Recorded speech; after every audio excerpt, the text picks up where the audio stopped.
Take it off, the teacher said, her voice dropping to something close to a warning. Piper, that jacket, take it off right now. Piper Calloway stood in the middle of the hallway and looked at her. It was my grandfather's. I know what it is. The teacher's eyes moved to the patch on Piper's back, then away again, like she couldn't stand to look at it too long. That's exactly the problem. If you've ever worn something that belonged to someone you loved and had the whole world react like you just pulled a pin on a grenade, stay with this story. Subscribe to the channel, follow every part to the end, and drop a comment with the city you're watching from. I want to see how far this story travels. The morning started the way most Monday mornings started for Piper Calloway, badly and without warning. She'd found the jacket the night before folded at the bottom of a cardboard box her mother had left in the hallway outside the spare room. The box was taped shut and marked in black marker. Daddy's things do not open. Piper had opened it anyway because she was 12 years old and her mother had gone to bed at 8 o'clock again, which she'd been doing every night for the 3 weeks since the funeral, and there was no one in that house to tell her no. The jacket was heavy, heavier than she expected. Real leather, the kind that doesn't flex easy, dark brown at the creases and almost black everywhere else, worn down at the elbows and soft at the collar from years of use. It smelled like motor oil and something she couldn't name, something old and warm and specific, something that reached straight into her chest and made her breath catch because it smelled like him, like her grandfather. Like Sunday afternoons at his shop when she was 7, sitting on an overturned bucket and watching his hands move over engine parts, listening to him talk to the machines like they were old friends with bad attitudes. She put the jacket on before she'd made any kind of decision. It just happened. She slid her arms through the sleeves and it hung off her shoulders and fell halfway to her knees. And she stood in the hallway of their rented house in Redstone Gap, Virginia, and she felt for the first time in 3 weeks like she was not completely alone in the world. She didn't look at the back until she turned around to close the box. The mirror at the end of the hallway showed her the patch. She knew enough to know it was something. She didn't know enough to know what exactly or why every adult who saw it the next morning would start acting like she'd walked into school carrying a lit match. Her mother was still asleep when she left. She'd written a note on the kitchen counter. Gone to school back by 4, and she'd walked the 6 blocks to Redstone Gap Middle School in her grandfather's jacket, with the September air already getting that bite in it that promised a hard winter, and she'd felt almost okay. Almost like a person again, instead of a hole where a person used to be. The first sign that something was wrong was the parking lot. There was a cluster of 8th graders standing near the front entrance, the kind of loose group that forms when something interesting is happening and everyone wants to watch, but nobody wants to be the one standing closest to it. They saw her coming from half a block away. She knew they saw her because the talking stopped, not the gradual trail off of a conversation reaching its natural end, but the sudden cut of people who've spotted something that makes them go quiet all at once. By the time she reached the entrance, there were maybe 15 kids staring at her. Not at her face, at her back. She didn't understand it yet. She pulled open the door and went inside. The hallway was its usual chaos, lockers slamming sneakers, squeaking on linoleum. The low roar of 200 kids trying to get from one place to another before the first bell. But it shifted as she walked through it. She felt it the way you feel a weather change, that pressure drop before rain, the air going from ordinary to something charged and different. Conversations thinned out around her. People stepped to the sides. A girl she'd eaten lunch with twice, Mackenzie, something cheerful and loud, the kind of person who talked to everyone, saw her coming, made eye contact and turned abruptly in the other direction. Piper. It was Marcus Webb who sat 2 rows behind her in English and had, up until this moment, been one of the few people in Redstone Gap Middle School she'd consider an actual acquaintance. He jogged to catch up with her, then fell back the moment he got close enough to see the jacket fully. His expression changed. "Where did you get that?" "It was my grandfather's. He died." "Yeah, I know, I'm sorry, but..." He looked over his shoulder. "Do you know what that is on the back?" "It's a patch." "Piper, it's a Hells Angels patch." She stopped walking. "So, Marcus looked at her like she just said something in a language he didn't speak. "So," he said slowly, you can't wear that. You can't just walk around with that on your back." "It was my grandfather's jacket." "I know, but..." "I'm going to class, Marcus." She started walking again. He didn't follow. The first teacher who stopped her was Ms. Hendrick, who taught 7th grade history and had the permanently exhausted look of someone who'd chosen the wrong career 20 years ago and made peace with it. Ms. Hendrick stepped out of her classroom doorway directly into Piper's path, held up one hand and said, "Stop right there." Piper stopped. Ms. Hendrick walked a slow half-circle around her, looking at the back of the jacket. Then she came back around front and crossed her arms and said in a voice she was working hard to keep level, "Where did you get that?" "My grandfather left it to me." "Your grandfather?" Ms. Hendrick's mouth pressed into a line. "Herschel Calloway." "Yes, ma'am." "And your mother does your mother know you're wearing this to school?" Piper didn't say anything to that. "I see." Ms. Hendrick was quiet for a long moment, looking somewhere past Piper's shoulder like she was trying to work out a math problem in her head. Then she said very carefully, "I need you to take that jacket off, Piper, and put it in your locker for the day. And I need you to not wear it back to school." "I'm not going to take it off." Miss Hendrick blinked. Whatever she'd expected, it wasn't that. "Excuse me." "It was my grandfather's. He died 3 weeks ago. I'm keeping it on." There was a long pause. A few kids had slowed down to watch from a safe distance, the way you slow down to watch something that might turn into something without wanting to be close enough to get caught in it. "Piper," Miss Hendrick said, "I'm not asking you because of dress code. I'm asking you because that jacket is going to cause problems today that you are not equipped to handle." "What kind of problems?" The teacher looked at her, really looked at her like she was trying to decide something. Then she looked away. "Take the jacket off," she said again. "Please." "No," Piper said. "Ma'am," and she walked around Ms. Hendrick and kept going. By third period, the whispers had reached a pitch she couldn't ignore. She heard fragments. "That's a Hell's Angels patch. That's a real one. Do you know what that means? You can't just wear one of those. Her grandfather was one of them." "No, he wasn't." "Yes, he was. My dad says those guys are dangerous. My uncle says if you wear a patch you don't belong to, they come for you." Fragments that floated around her like debris in water, circling without touching her. She sat through math and kept her jacket on. She sat through English and kept her jacket on. At lunch, she sat alone at the end of a table near the windows, which was nothing new. She'd been sitting alone since they'd moved to Redstone Gap 6 months ago, because her mother had moved them 3 times in 2 years, and Piper had stopped trying to make friends that were just going to get left behind. But today, the alone felt different. Today it had a charge to it. People were actively not sitting near her. The empty seats around her weren't just empty, they were statements.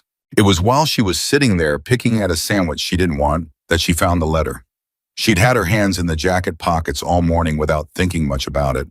The pockets were deep and warm, and her hands were always cold, but she'd felt what she thought was a folded piece of cloth in the left pocket and hadn't looked at it closely. Now, because she had nothing else to do and no one to talk to and 40 minutes of lunch to get through, she pulled it out. It wasn't cloth, it was paper. Old paper folded many times into a tight square, the creases worn soft from years of sitting in that pocket, the edges of the paper gone brown and fragile. She unfolded it carefully because it felt like the kind of thing that would fall apart if she wasn't gentle. Her grandfather's handwriting was large and deliberate, the handwriting of a man who'd learned to write as a practical skill and never developed a personal style around it. Block letters slightly uneven, pressing hard into the page. "Piper, if you found this, then you found the jacket, which means I'm gone. And I'm sorry I couldn't say this to your face, but there were things I couldn't say while I was still breathing them in." She read it slowly. Around her, the cafeteria noise continued its ordinary chaos, but she heard it distantly, like it was happening somewhere else. "The patch on this jacket is not a decoration. It is not a costume. It is a claim the same way a deed is a claim or a blood type is a claim. It doesn't change based on what you know or don't know about it. It simply is. And claims in blood are never ignored by the people who understand what they mean. I spent 40 years in a world you don't know about. I tried to keep you and your mother out of it because I loved you and because I was afraid of what it would do to you to understand what I was, who I was, what I helped build. But I'm gone now, and this jacket still exists. And if someone finds out you have it, and they will find out, because they always do, you need to understand something. You are my blood, my only grandchild. In the world I came from, that means something specific and serious. It means you have a seat at a table you never asked to sit at. It means there are people who will see you as a threat and people who will see you as an heir and people who will try to use you for their own ends before you understand enough to stop them. There is a man named Silas Kane. He has known me for 30 years. He is not a good man in the way that teachers and mothers mean when they say good man. But he is a loyal man, and loyalty is the only currency that matters where I spent my life. If things go wrong, and they may go wrong fast, Piper, faster than you're ready for, find Silas Kane. He will find you first, probably. Let him. I should have told you all of this differently. I'm sorry I didn't. I love you. I always will. Granddad Piper read the letter twice.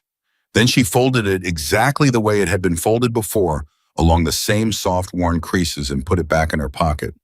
She sat with her hands flat on the table and stared at the sandwich. Then she said quietly to no one, "What did you get me into?"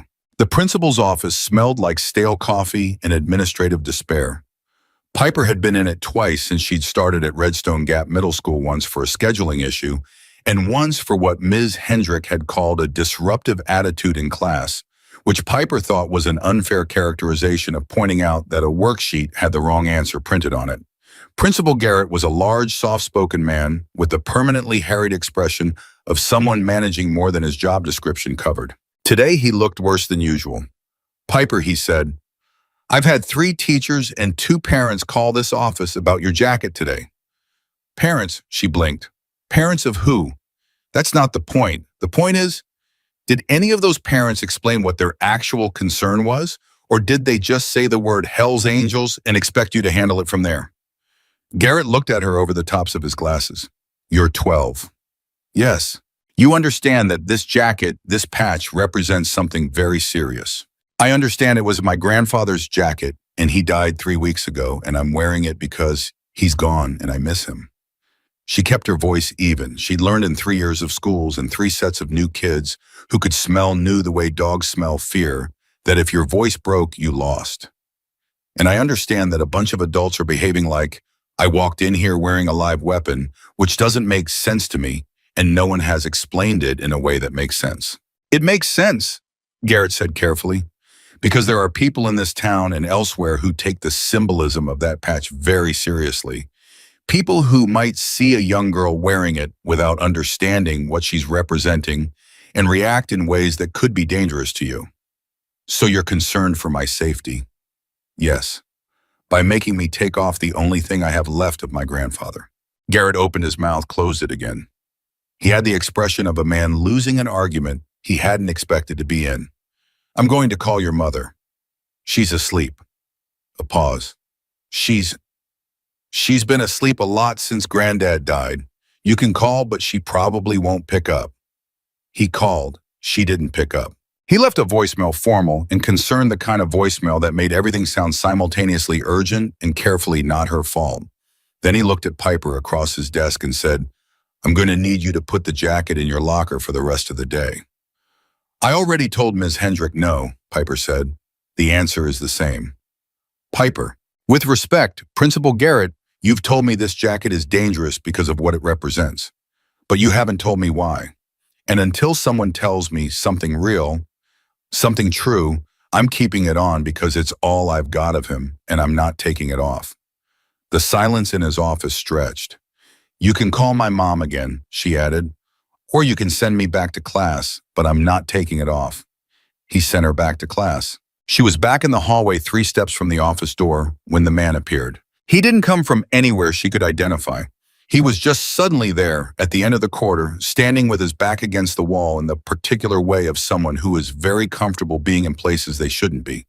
He was tall, somewhere in his 50s, with gray hair that had once been dark and a beard trimmed close, along a jaw that looked like it had been hit a few times and healed crooked. His leather vest was dark and worn, and the patches on it were not decorative. She understood that now, in a way she hadn't this morning understood that patches meant something, that they were a language she didn't speak, but was apparently standing inside of. He looked at her, not at the jacket, at her. "Piper Calloway," he said, not a question. She stopped walking. "Who are you?" "Oi, I'm the man your grandfather sent," he said. "My name is Silas Kane." The name landed on her like a stone into water. She reached into her pocket without thinking, touched the folded letter. Still there, she hadn't imagined it. "He wrote me a letter," she said. In the jacket pocket. He said you might find me. He said you'd find the jacket, Silas said, which means you found the letter, which means you know enough to know that what's coming next is above your principal's pay grade. What's coming next? He looked down the hallway in both directions, not nervous, just checking the automatic surveillance of someone who'd learned to know where the exits were before he needed them. Then he looked back at her. Word got out this morning, he said, that Herschel Calloway's granddaughter showed up wearing his patch. You understand what that means?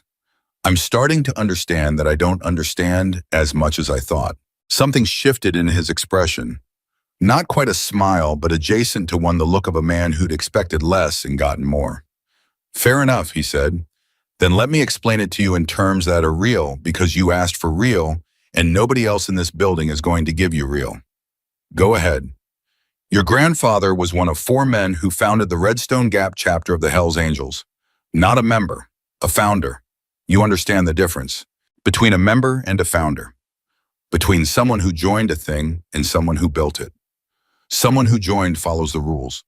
Someone who built it helped write them. She absorbed this. He told me he worked in auto parts. He did. He also helped establish the territorial agreements that kept 3 counties from turning into a war zone for 30 years. He mediated disputes that would have gotten people killed. He kept order in a world that doesn't have a police department. Silas paused. He was also hard and complicated, and he did things in his life he wasn't proud of. I'm not telling you he was a saint. I'm telling you what he was. Okay. She felt the weight of the jacket differently now, not heavier exactly, but denser, packed with history she hadn't known she was carrying. And the patch means I'm his successor, his heir. In the eyes of the club's founding law, which still exists because founding law doesn't go away when the person who wrote it dies, you hold a seat. She stared at him. I'm 12. I know. I'm in 7th grade. I have a social studies test on Friday. I know that too. So what you're telling me makes no sense. It doesn't have to make sense, Silas said. It just has to be true, and it is.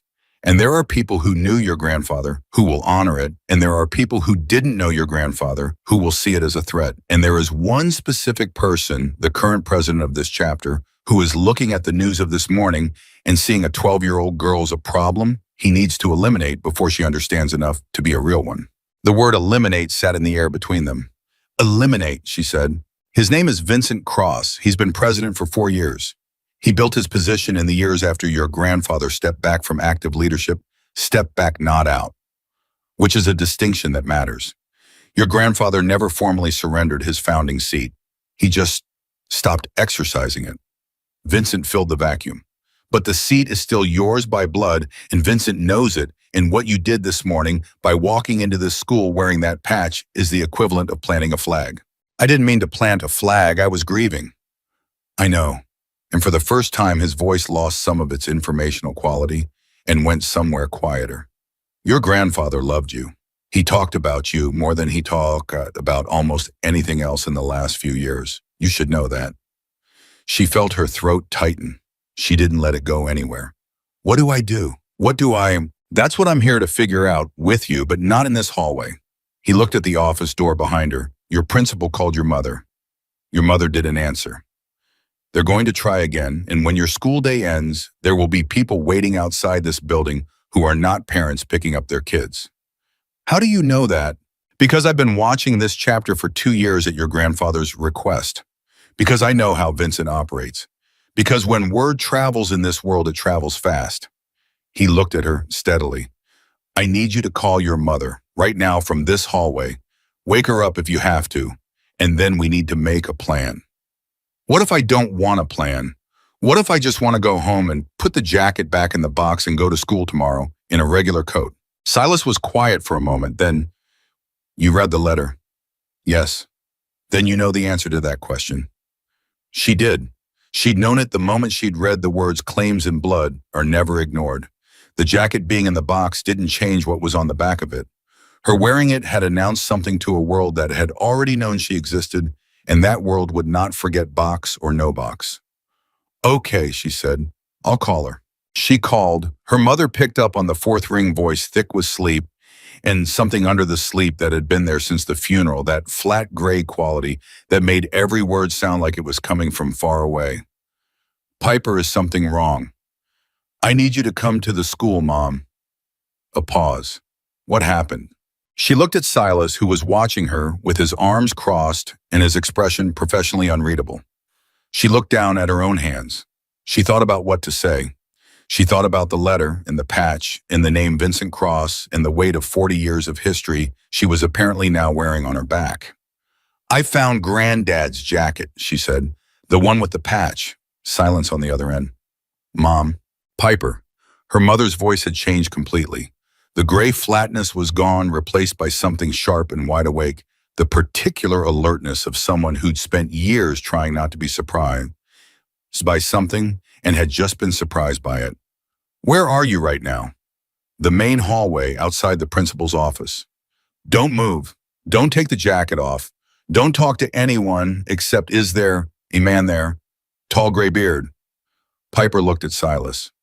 Yes, her mother exhaled. That's Silas. He's safe. Do what he says. A beat. I'm coming. Mom, you knew about all of this. The silence stretched 2 seconds too long. I'll explain when I get there, her mother said, and hung up. Piper stared at the phone, then she looked at Silas. She knew, she said. It wasn't a question. She grew up knowing, he said. She chose to leave it behind.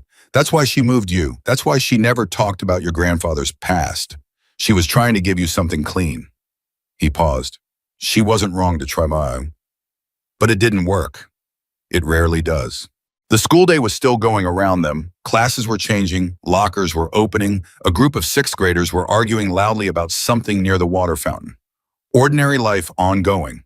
Piper stood in the middle of it, wearing 40 years of extraordinary history on her back, and felt the gap between those two things like a physical space she was somehow standing in both sides of at once. Tell me about Vincent Cross, she said.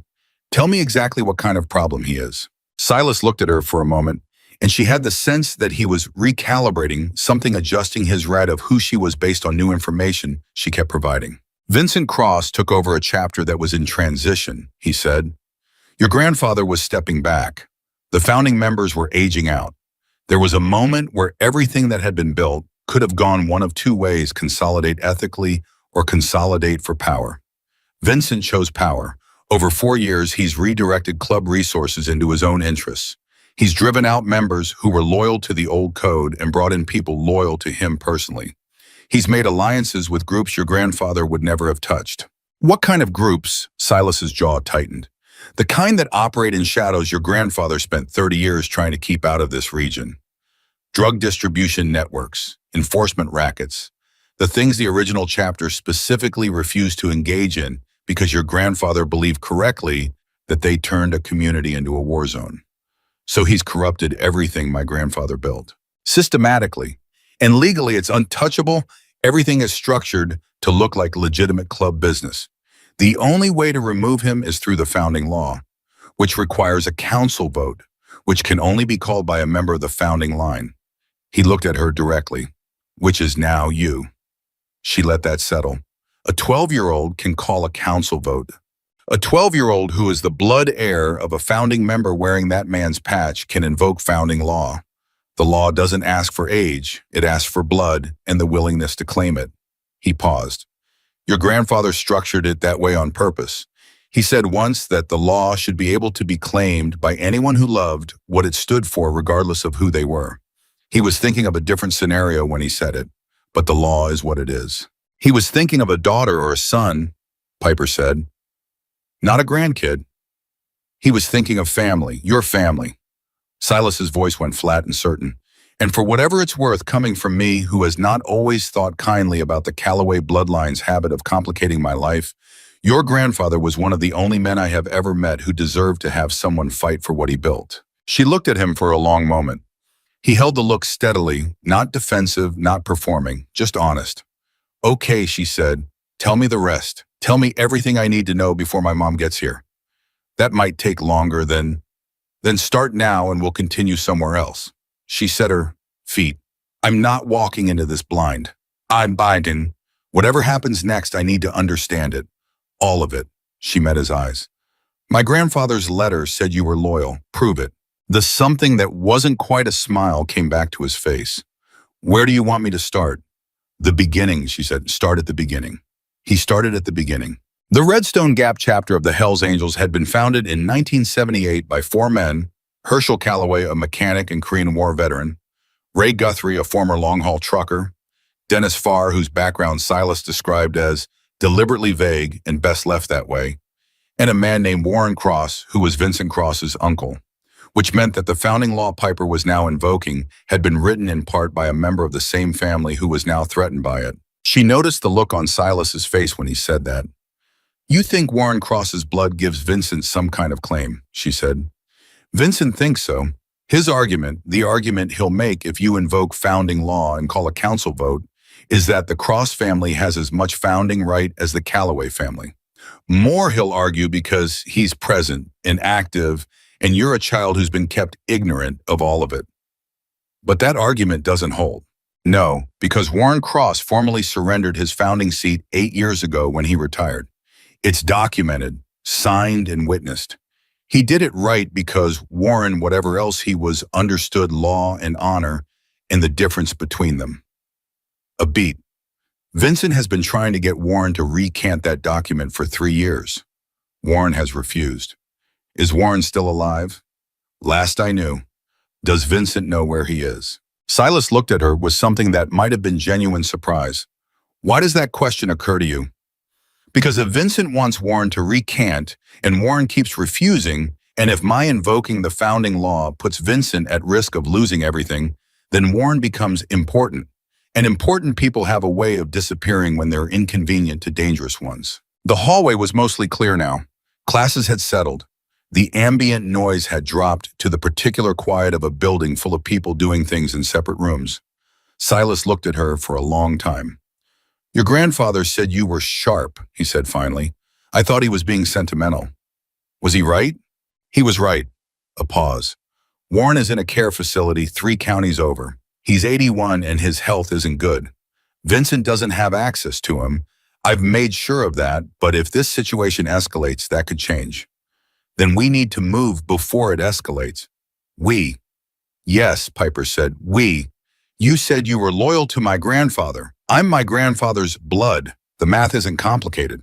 The double doors at the end of the hall swung open and her mother came through them at a pace that was not quite running, but also not walking the particular urgent stride of someone who is controlling their panic through the discipline of their body. Carol Calloway was 38 years old, blonde, like Piper, thin in a way she hadn't been before the grief had taken her appetite, and today she looked like someone who'd been woken from a bad dream and run straight into a worse one. Her eyes went from Piper to the jacket to Silas and back to Piper in a sequence that contained about 15 years of complicated history. Silas, she said. Carol. How bad? Could be worse, Silas said. Could be much better. Word got out this morning. Her mother's face contracted. Of course it did. She looked at Piper. Really looked at her the way she hadn't looked at her in 3 weeks, the alive and focused look instead of the gray flat one. Are you okay? I'm fine, Piper said. I'm confused and a little scared, and I have a lot of questions you apparently should have answered a long time ago. But I'm fine. Her mother flinched. Then she nodded. Okay, that's fair. Is any of what he's telling me true? All of it, her mother said quietly. Did you know about the founding seat, about what the patch means? Yes. Did you know I might end up here like this? A longer pause. I hoped you wouldn't. I believed you wouldn't if I kept you far enough away. She looked at the jacket at the patch. Her expression was complicated enough that Piper couldn't read it: grief and anger, and something else, something that might have been a complicated kind of pride. But your grandfather always said you'd find your way to it eventually. He said you had too much of him in you. He said that to you. He said it to me the last time I talked to him 3 days before he died. Her mother's voice went rough. He said she'll find the jacket, Carol, and when she does, don't fight it. Fight with her instead. The hallway was very quiet. Okay, Piper said. She took a breath. She touched the left pocket, felt the folded letter through the leather. Then that's what we're doing. Her mother looked at her, then at Silas, then back at her daughter. We need somewhere safe to talk, she said. I know a place, Silas said. They signed Piper out early using the story of a family emergency, which was technically true in almost every possible way.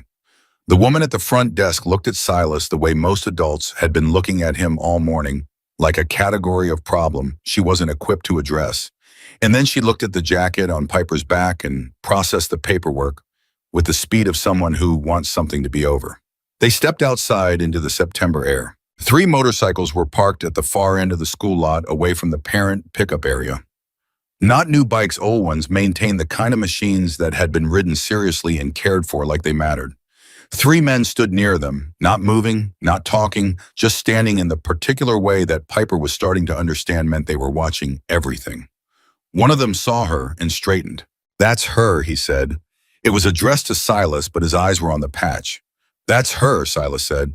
"She looks like Herschel." "Around the eyes," Silas agreed. The man walked toward her. He was maybe 60, weathered and solid, with hands that looked like they'd done real work for real decades. He stopped in front of her and looked at her face with an expression she couldn't name, like recognition and grief had gotten tangled together. "My name is Roy Delacroix," he said. "I've known your grandfather for 40 years. I rode with him from the beginning." He paused. "I wasn't told you existed until 6 months ago. He protected you that hard." He looked at the patch on her back. "I think I understand now why." "Why?" she asked. Roy looked past her toward whatever Silas could see that she couldn't. "Because you're going to matter," he said, "in ways neither of us can fully predict yet. And he needed you not to be used before you were ready." "I'm not sure I'm ready now." "No," Roy said, "but you're here and you're standing. And in my experience, that's where readiness starts." He stepped back. Her mother had come to stand beside her. Silas was moving toward the bikes. The September wind moved through the parking lot and made the jacket shift against her shoulders. She thought about her grandfather folding that letter, putting it in the pocket, sealing the box, hoping she'd find it, knowing she would. She thought about a man who'd built something and loved it and tried to protect it and tried to protect her and ended up trusting her to hold both things at once. She pulled the jacket tighter. She walked toward the bikes. The safe house was a garage. Not in the way that a place gets called a garage when it's really something else. It was an actual working garage, smelling of grease and rubber and the particular metallic warmth of engines that had been running recently. Roy Delacroix had owned it for 22 years, and it sat on the edge of Redstone Gap's industrial quarter, where nobody drove past without a reason to. Piper sat on a metal stool near a workbench and watched Silas move through the space like he owned it, which he didn't, but he had the quality of a man who always moved, like he owned whatever room he was in. Her mother stood near the far wall with her arms crossed and her jaw set, doing the thing she did when she was processing something large and difficult, holding very still, letting it move through her without letting it knock her over. Roy poured coffee into mismatched mugs and set one in front of Piper without asking if she wanted it. "I'm 12, she said. "I know," Roy said. "It's going to be a hard afternoon. Drink it." She drank it. It was terrible. She drank it anyway. "Tell me about Vincent Cross," she said. "Not the background, not the history. Tell me what he's going to do today, now, in the next few hours." Silas looked at Roy. Roy looked at Silas. Something passed between them that was too fast and too practiced to be accidental, the communication of men who'd been making hard decisions together for a long time. "He's going to call a meeting," Silas said. "An informal one, the kind that doesn't go in any record. He's going to tell the members he trusts, the ones he's built loyalty with over 4 years, that there's a situation and it needs to be handled quietly." "Handled quietly," Piper repeated. "What does that mean exactly?" "It means he's going to try to make you disappear from the picture before you understand you're in it," Roy said. "Nush." He held up a hand at the look on Carol's face. "Not physically. He's not stupid. Herschel's granddaughter turns up dead or hurt, and every founding line loyalist in 3 states comes down on him like a landslide. He knows that." "Then how—" "Reputation," Silas said. "He'll say you're unstable, that you found the jacket accidentally and don't know what it means, that your mother is mentally unfit." "Sorry, Carol." "Don't apologize," Carol said tightly. "Is he wrong about what I've been like lately?" A beat of silence. "He'll say that Herschel's line has no legitimate claim because Herschel spent his last years disconnected from the chapter. He'll frame it as a sad story about a grieving kid who doesn't know what she's gotten into and he'll have 3 guys with him who'll nod along and make it sound reasonable. And the members who don't know better will believe it, Piper said. Some of them, but not all. Roy turned his coffee mug in his hands. Your grandfather had genuine loyalty, deep loyalty from men who've been around long enough to remember what this chapter was before Vincent got his hands on it. Those men have been waiting. Some of them didn't even know they were waiting for a reason to push back. I'm the reason, Piper said. You're the claim, Silas said. There's a difference. The reason is everything Vincent has done to this chapter over 4 years. You're the legal and symbolic mechanism that allows the founding law to be invoked. Okay, she set her coffee mug down. Then I need to understand the founding law completely. Every word of it, every clause, every exception Vincent might try to use against me. Roy raised his eyebrows. You want a legal briefing on Outlaw Motorcycle Club charter law. I want to understand what I'm walking into. You're 12. You keep saying that like it changes something. Roy looked at Silas. Silas shrugged in a way that managed to be both helpless and impressed. Roy made a sound in the back of his throat that might have been a laugh. He got up, went to a locked cabinet at the back of the garage, produced a key from somewhere inside his vest, and came back with a metal box. Inside the box was a document, not a photocopy. The original, or as close to it as, made no difference. Heavy paper typed on an actual typewriter. The ink slightly faded but still legible, signed at the bottom by 4 names in 4 different handwritings. One of them was her grandfather's. She recognized his block letters immediately. She read it. It took 20 minutes. Nobody talked while she read. Silas drank his coffee. Roy stared at the ceiling. Her mother watched Piper's face like she was trying to read a weather system. When Piper finished, she set the document on the workbench and said Article 7. Roy blinked. What about it? Article 7, Section 2. In the event that a founding member's seat becomes vacant through death or incapacitation, said seat passes in full to the nearest blood heir of that member, provided the heir is able to present themselves and invoke their claim in person before the full council. She looked up. Full council, not a subset, not the members Vincent has in his pocket, all of them. That's right. So if he tries to hold an informal meeting and decides my claim before the full council is assembled, that decision is invalid under the founding law. Silas put his coffee mug down slowly. That is correct. And the full council has to include any member who held a seat at the time the chapter was chartered, not just current active members. Also correct. So Warren Cross has to be there. Neither man spoke. That's why Warren matters, Piper said. Not just because his presence confirms my grandfather's legacy, but because the full council legally requires his presence and Vincent can't control a meeting that has Warren in it. She looked at them both. You already knew this. We knew it, Silas said. Then why haven't you moved Warren? Why haven't you arranged for him to be at the council? Because convening the full council requires a formal invocation, Roy said, which can only come from a member of the founding line. He looked at her, which was not possible until this morning. The weight of it landed on her all at once. She'd done this, not intentionally, not with any plan. She'd put on a dead man's jacket because she missed him, and she needed to feel close to something she'd lost. And in doing so, she'd set in motion a sequence of events that had apparently been waiting coiled and ready for exactly this kind of trigger. He planned this, she said, not angry, just certain. My grandfather, he knew that putting the letter in that jacket meant that if I ever found it and wore it, everything would start. He hoped it wouldn't be necessary, Carol said from the far wall. Her voice was controlled, but her eyes weren't. He hoped Vincent would burn himself out or make a mistake before it came to this. He hoped the chapter would correct itself. She paused. But he built a failsafe, because that's what your grandfather did. He always built a failsafe. He built me, Piper said. Her mother looked at her for a long moment. Yes, she said quietly. He did. The afternoon shifted after that. Roy made phone calls on a phone that didn't look like it had been manufactured in the last decade, speaking in a clipped shorthand that Piper caught fragments of but couldn't fully decode. Silas sat across from her at the workbench and went through the founding law, with her clause by clause, not talking down to her, not simplifying it, just walking through it the way you walk through a terrain, with someone who needs to learn it fast. She asked good questions. He gave her real answers. By the time the light outside the garage windows had gone from afternoon gold to early evening gray, she understood the structure she was dealing with well enough to see its vulnerabilities in Vincent Cross's. "He'll challenge my age," she said. "The document doesn't specify a minimum age for an heir, but he'll argue there's an implied one. He'll try." The document also doesn't specify that the heir has to have prior knowledge of the chapter or its operations. It just says blood and in-person invocation. Correct.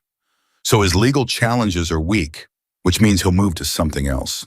"Emotional and social pressure," Silas said. "He'll work the room. He's good at it.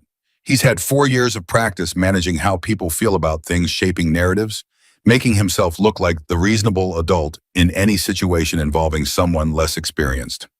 He'll try to make me look like a child playing at something she doesn't understand." "Yes," Piper nodded slowly. "Then I can't walk in there looking like a child playing at something I don't understand." "No, you can't.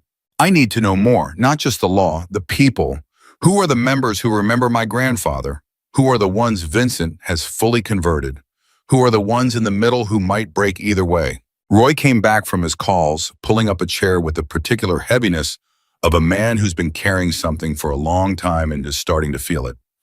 "I've made contact with 6 founding line loyalists," he said. "Men who've been waiting for this. They'll come to a full council convening." "How long to arrange it?" 2 days, maybe 3. "We don't have 3 days, Silas said. Roy looked at him. "You think he moves that fast?" "I think he moved the moment word got out this morning. I think by tonight he's already holding his informal meeting, already building his case, already deciding how to handle this before it becomes unmanageable." He looked at Piper. "We need to convene the council before he establishes a narrative that makes your invocation look like an outsider's interference." "Then make it 1 day," Piper said. Roy stared at her. "1 day is not." "1 day," she repeated. "You said 6 loyalists. How many do we need for a quorum under the founding law?" Roy was quiet.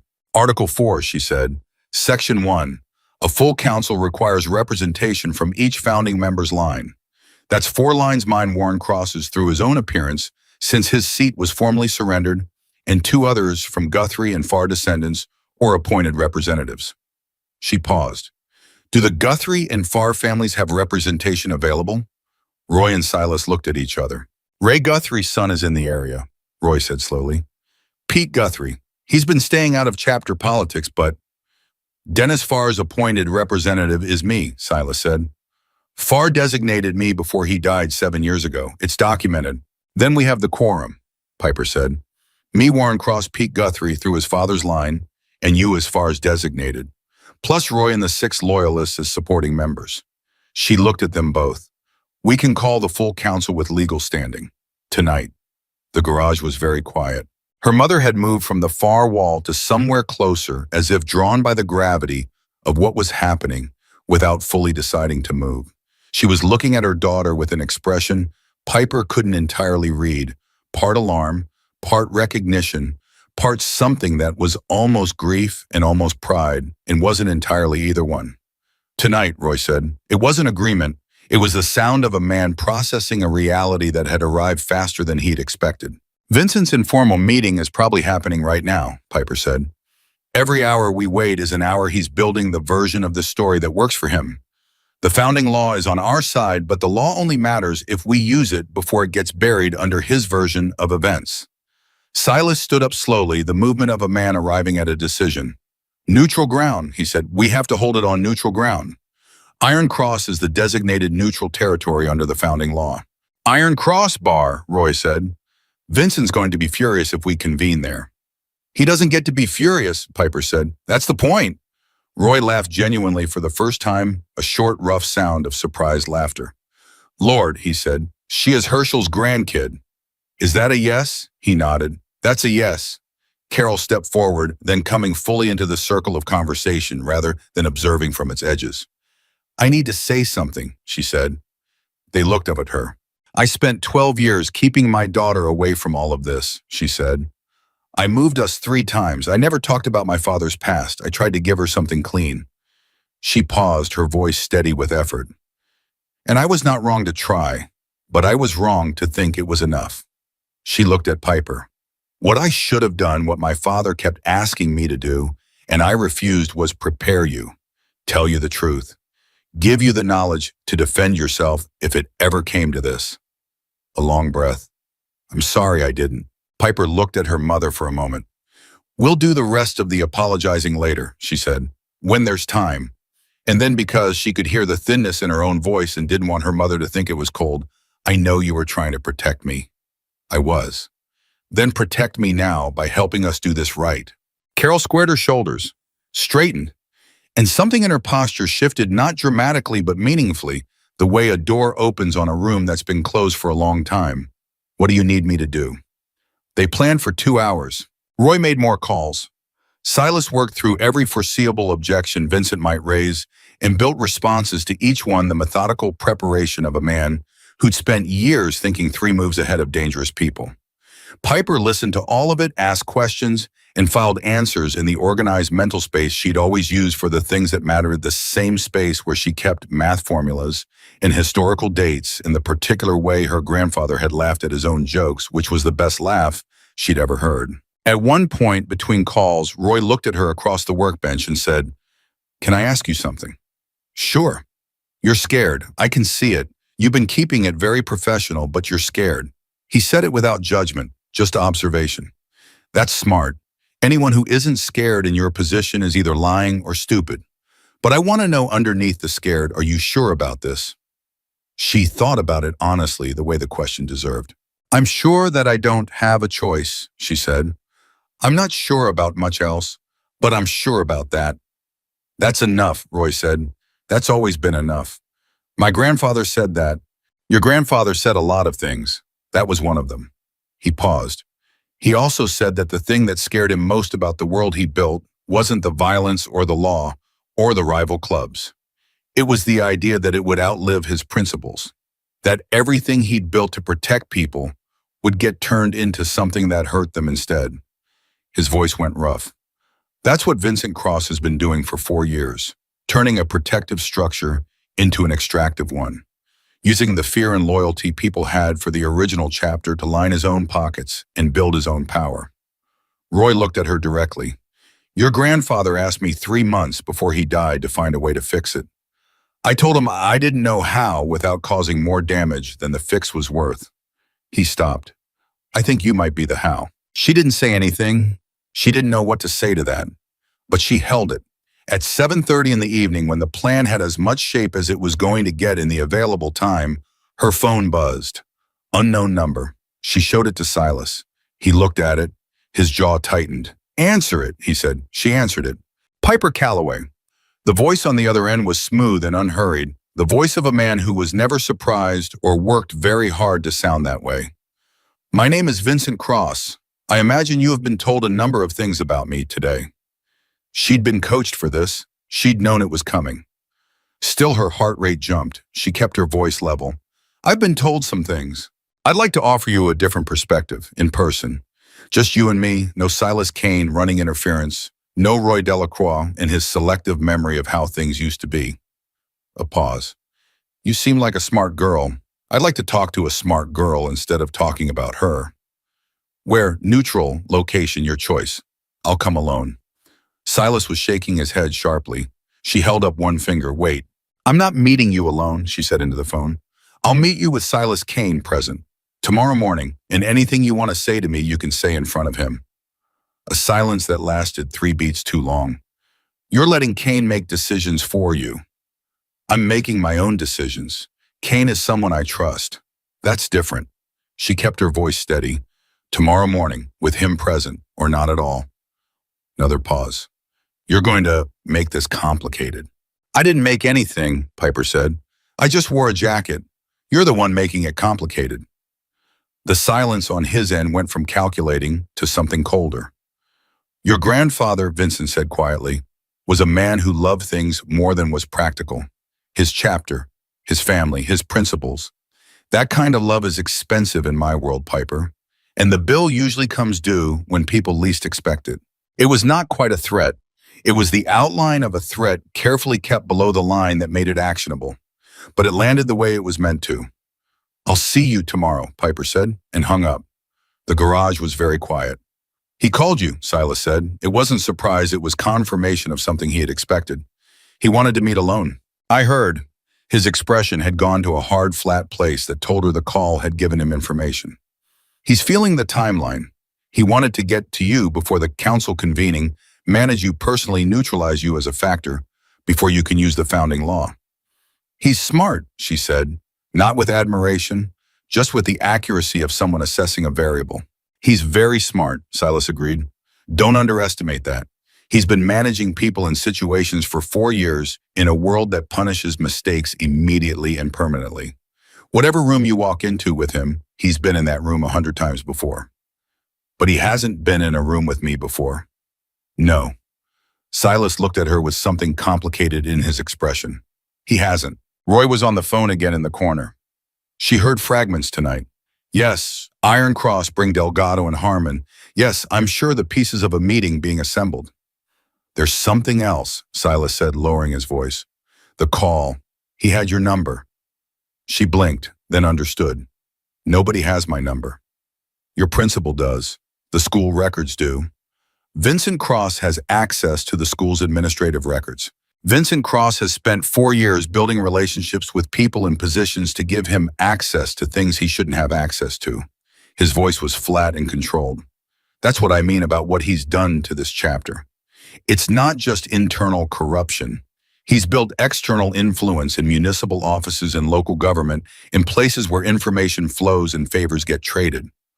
He's been building a machine, she said. Yes, my grandfather built a structure to protect people. Vincent turned it into a machine to extract from them. She felt something settle in her, not anger exactly, but something adjacent to it, something with more weight and less heat. That's what the founding law was meant to prevent. That's what your grandfather designed it to prevent, Silas said. He saw this coming. Not Vincent specifically, but this type. He'd seen it before in other chapters and other structures. He designed the founding law as a self-correcting mechanism. With me as the correction. With any legitimate heir as the correction. It happened to be you. Roy ended his call and crossed to them. We're on for tonight, he said. 10 o'clock. Iron Cross. I've got 6 loyalists plus Pete Guthrie who agreed to attend in his father's name. Took some convincing. Pete's been trying very hard to stay clear of all this, but he understands what's at stake. And he paused. Something in his expression shifted. What? Silas said. I spoke to Warren Cross. The air in the garage changed. He's 81, Silas said carefully. He's in a care facility. He's 81 and he's got about 70% of the hearing in his right ear and all of his mind, Roy said. I talked to him for 20 minutes. I told him what happened today. I told him about Piper. He looked at her. He cried. Piper didn't say anything. He said, Roy stopped, cleared his throat, started again. He said your grandfather talked about you right up until the end. Warren and Herschel kept in touch these last few years. He said Herschel told him once that you were the best thing he'd ever had a hand in, even if the hand was indirect. Roy looked at her steadily. He said he wants to attend the council. Tonight. His health, Silas started.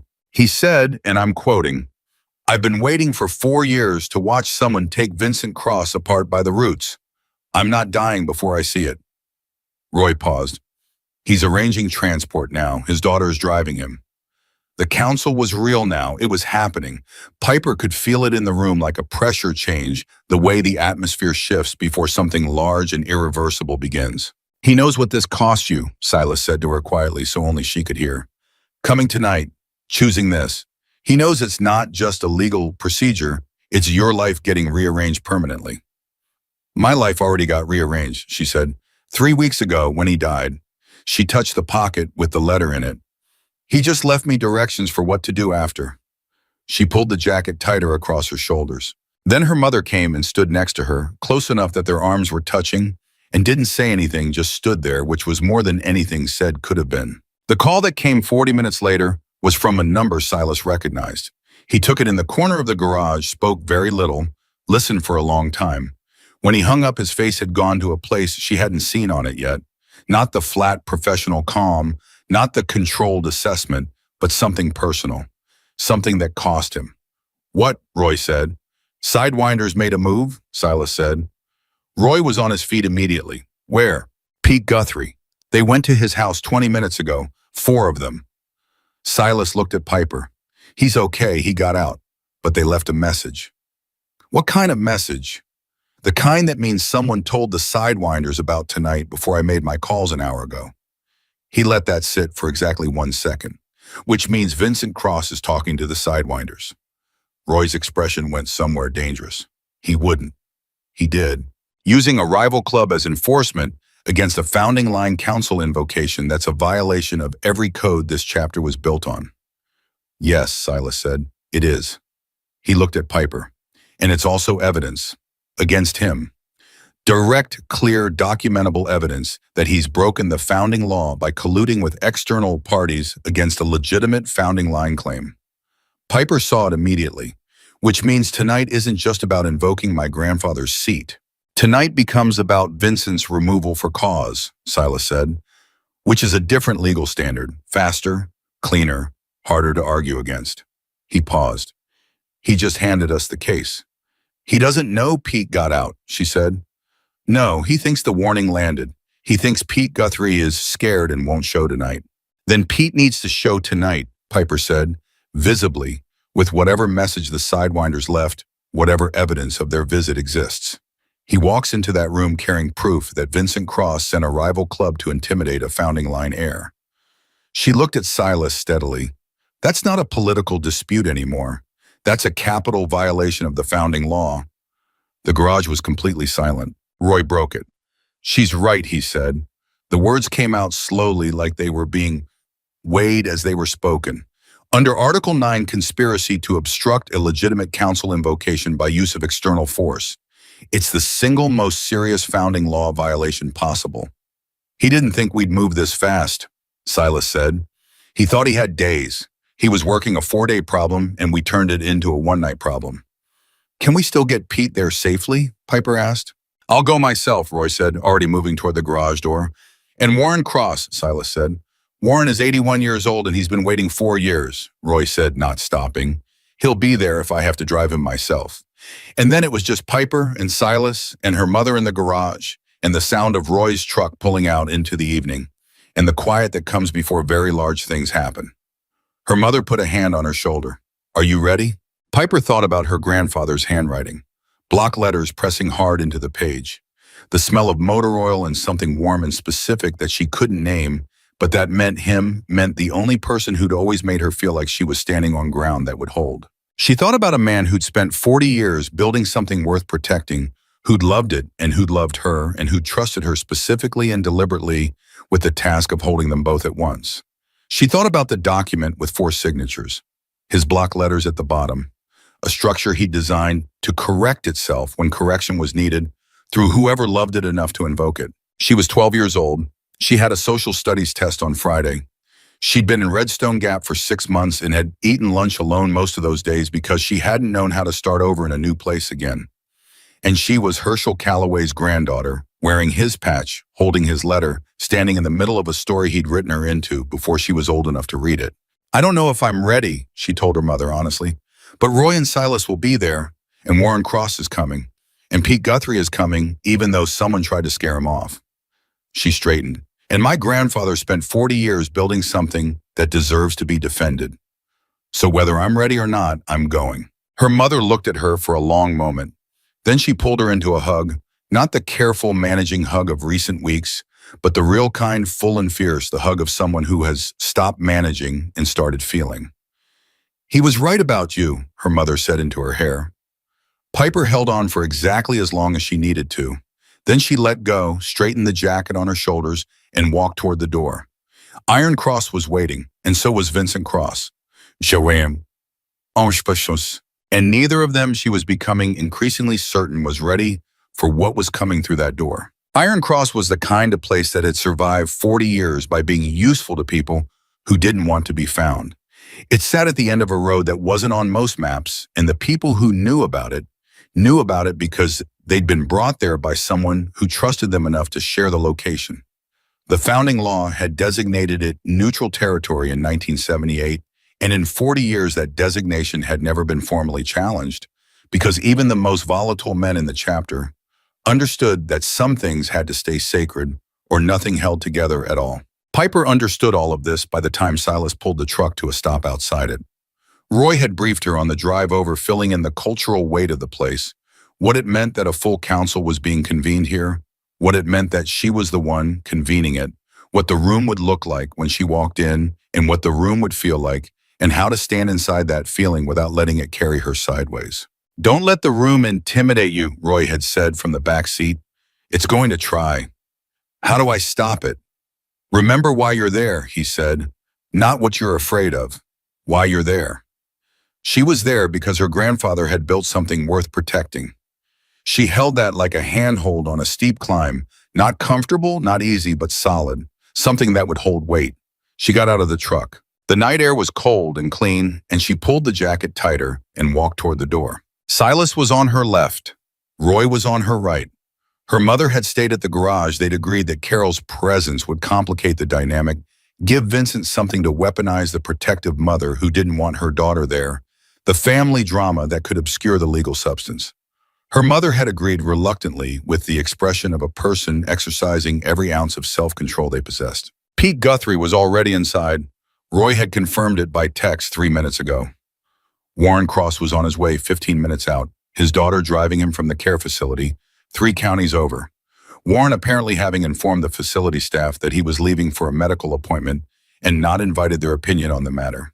The loyalists were inside, 6 men who'd been waiting in various states of patience for someone to give them a reason to act. And Vincent Cross was inside. Roy had confirmed that too. He'd arrived 30 minutes before the scheduled time, which told Piper he'd been watching, that he'd known the council was being convened before any formal notification reached him, that his information network inside the chapter was exactly as good as Silas had said it was. She pushed through the door. The noise that had been in the room-low conversation, the particular tense murmur of people trying to read a situation before it reveals itself, stopped completely. 43 years of combined outlaw history looked at a 12-year-old girl in a dead man's jacket and went absolutely silent. She counted the room in the 3 seconds she allowed herself before she started moving. 12 men, 3 she recognized from Roy's descriptions, the loyalists standing in a loose group near the far wall, their body language carefully neutral in the way of people who've chosen a side but haven't announced it yet. 2 she didn't recognize who had the particular tight-shouldered posture of men there for Vincent. The bartender, who was studiously not looking at anyone, and Vincent Cross himself sitting at the central table with his arms crossed and his expression doing the thing Roy had warned her about, the reasonable adult, the patient authority, the look of a man who was only here to sort out a sad misunderstanding involving a confused child. He was in his mid-50s, built like a man who'd stayed physical into middle age through discipline rather than genetics, with close-cropped gray hair and eyes that were doing the thing very controlled people's eyes do, moving, calculating, reading, while the face above them stayed perfectly arranged. She walked straight to the center of the room. "I'm Piper Calloway," she said. Her voice came out level. She was grateful for that. "Granddaughter of Herschel Calloway, founding member of this chapter. I'm invoking Article 7, Section 2 of the founding charter and calling a full council to order." The silence after that was different from the silence when she'd walked in. That one had been surprise. This one was wait. Vincent uncrossed his arms slowly and set them flat on the table. "Well," he said in a tone that managed to be both admiring and condescending. Simultaneously, "she's read the document." "I've read the document," Piper agreed. "All of it. Have you a flicker in those controlled eyes? There and gone. I've been running this chapter for 4 years, sweetheart." "I know the document." "Then you know that this convening is legally valid under the founding law, and that any attempt to dismiss or override it without a formal quorum vote constitutes a founding law violation." She paused. "And you know that we're still waiting on 1 council member before we have the full quorum required under Article 4. "Warren Cross isn't coming," Vincent said. His voice was confident. "Warren is 81 years old and he's in a care facility. He's 15 minutes out," Silas said from behind Piper. "His daughter is driving him. He called Roy 40 minutes ago to confirm." The confidence in Vincent's expression didn't break, but something under it shifted a micro-adjustment, the rerouting of a man whose assumption has just been removed from under him. He covered it in less than a second. "Warren formally surrendered his founding seat 8 years ago." Warren's seat is surrendered, Piper said, which is why he's not here as a voting member. He's here as a founding-era witness. The Founding Law, Article 4, Section 3, witnesses from the founding era may be present at any full council to provide testimony regarding original intent. She looked at him directly. You'd know that if you'd read the document as carefully as you say you have. One of the men near the wall made a sound, not quite a laugh, something between a laugh and an exhale, the sound of someone who's been holding tension for a long time and just felt it shift. Vincent looked at Piper for a long moment. Then he smiled. It was a practiced smile, the kind that had probably worked on a lot of people in a lot of rooms. You're smart, he said. Your grandfather always said his granddaughter was smart. He wasn't wrong. He stood up from the table, which was a move designed to change the geometry of the room to make himself larger in it. But being smart isn't the same as being right. And it isn't the same as being ready for a conversation like this one. I'm ready for it, Piper said. You're 12 years old. You keep saying that. It keeps not being an argument. She held his gaze. The founding law doesn't have an age requirement. You know it. I know it. Everyone in this room who's read the document knows it. So if age is your argument, it's not a legal one, it's a personal one. And personal arguments don't override founding law. Vincent's smile stayed in place with the effort of a man holding a heavy thing at arm's length. Sit down, he said. Let the adults. Don't, Silas said. The word was quiet and absolute. Finish that sentence carefully, Vincent. The temperature in the room dropped. Two of Vincent's men straightened. Three of the loyalists near the wall moved a step closer to Piper, a small movement that nonetheless changed the geometry of the room as clearly as a statement. Vincent looked at Silas, then at Roy, then at the loyalists. He was reading the room the way he always read rooms, calculating, adjusting. Something moved across his face, not fear, but the first real recognition that the terrain was different from what he'd mapped. Fine, he said. His voice went flatter, more businesslike, the performance of reasonableness dialing back. We'll do this formally. Pull chairs, sit down. We'll wait for Warren since apparently that's happening. He looked at Piper, and then we'll hear your invocation and respond to it appropriately. That's all I'm asking, Piper said. She sat.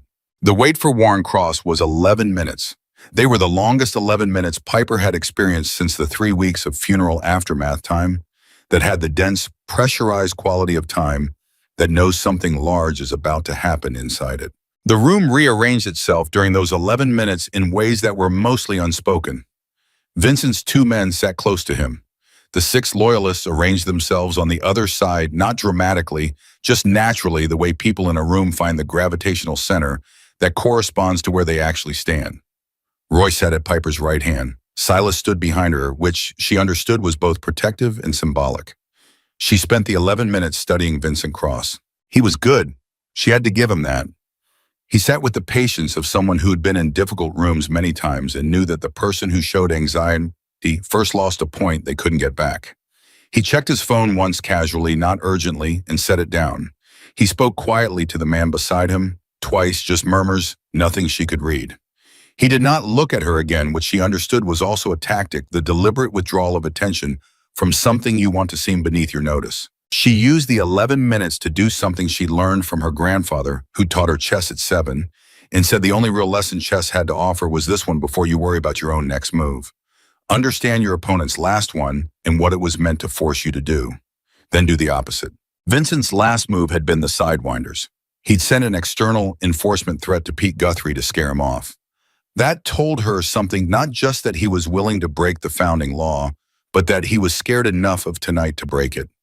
A man confident in his position doesn't call in outside muscle for a council meeting. He does it when he's not sure his internal position is strong enough to carry the vote. He was bluffing. Maybe not completely, but partially. And partial bluffs were the most dangerous kind because they had real stakes mixed into the performance. She was still thinking through the implications when the door opened and Warren Cross came in. He was 81 years old and he walked with a cane and he wore a leather vest that was so old the patches had gone soft at the edges. His daughter, a woman in her 50s with Warren's jaw and Warren's eyes, had her hand under his elbow, not holding him up exactly, more like accompanying him, the way you accompany someone who doesn't need help but might, and you want to be there if they do. He moved slowly, but he moved deliberately, the way of a man who decided exactly where he was going and had made peace with the pace it would take to get there. His eyes went around the room taking inventory, and when they landed on Vincent, they stayed there for exactly one beat, the loaded silence of two men with history, and then moved on to Piper. He stopped in front of her. He looked at her face for a long time, at the jacket, at the patch. "You look like your grandfather," he said. His voice was old but not weak. "Around the eyes. He had eyes that didn't miss much." He paused. "I can see he passed that along." "Mr. Cross," she said, "thank you for coming." "Wouldn't have missed it." He glanced at Vincent, not with heat, but with the particular calm of someone who has run out of patience for a thing and is done pretending otherwise. "Wouldn't have missed it for anything in the world." He let his daughter guide him to a chair. He sat. He folded both hands over the head of his cane and looked at Piper and nodded once, a small, deliberate nod that meant proceed. She proceeded. "Under Article 7, Section 2 of the Redstone Gap Chapter Founding Charter," she said loud enough that the room was in no doubt about what was being stated, "I, Piper Marie Calloway, granddaughter, in blood heir of Herschel James Calloway, founding member, hereby invoke my claim to my grandfather's founding seat. I am present in person. I am invoking in front of the full council. I am prepared to answer questions and provide documentation of my lineage." She took a breath. "The invocation is made." Silence. Then Roy said, "The invocation is witnessed." Then Silas, "The invocation is witnessed." Then Pete Guthrie, from where he was standing near the Loyalists, a man in his 40s who'd been trying hard to stay out of this and had shown up anyway, which Piper thought was one of the braver things she'd seen today.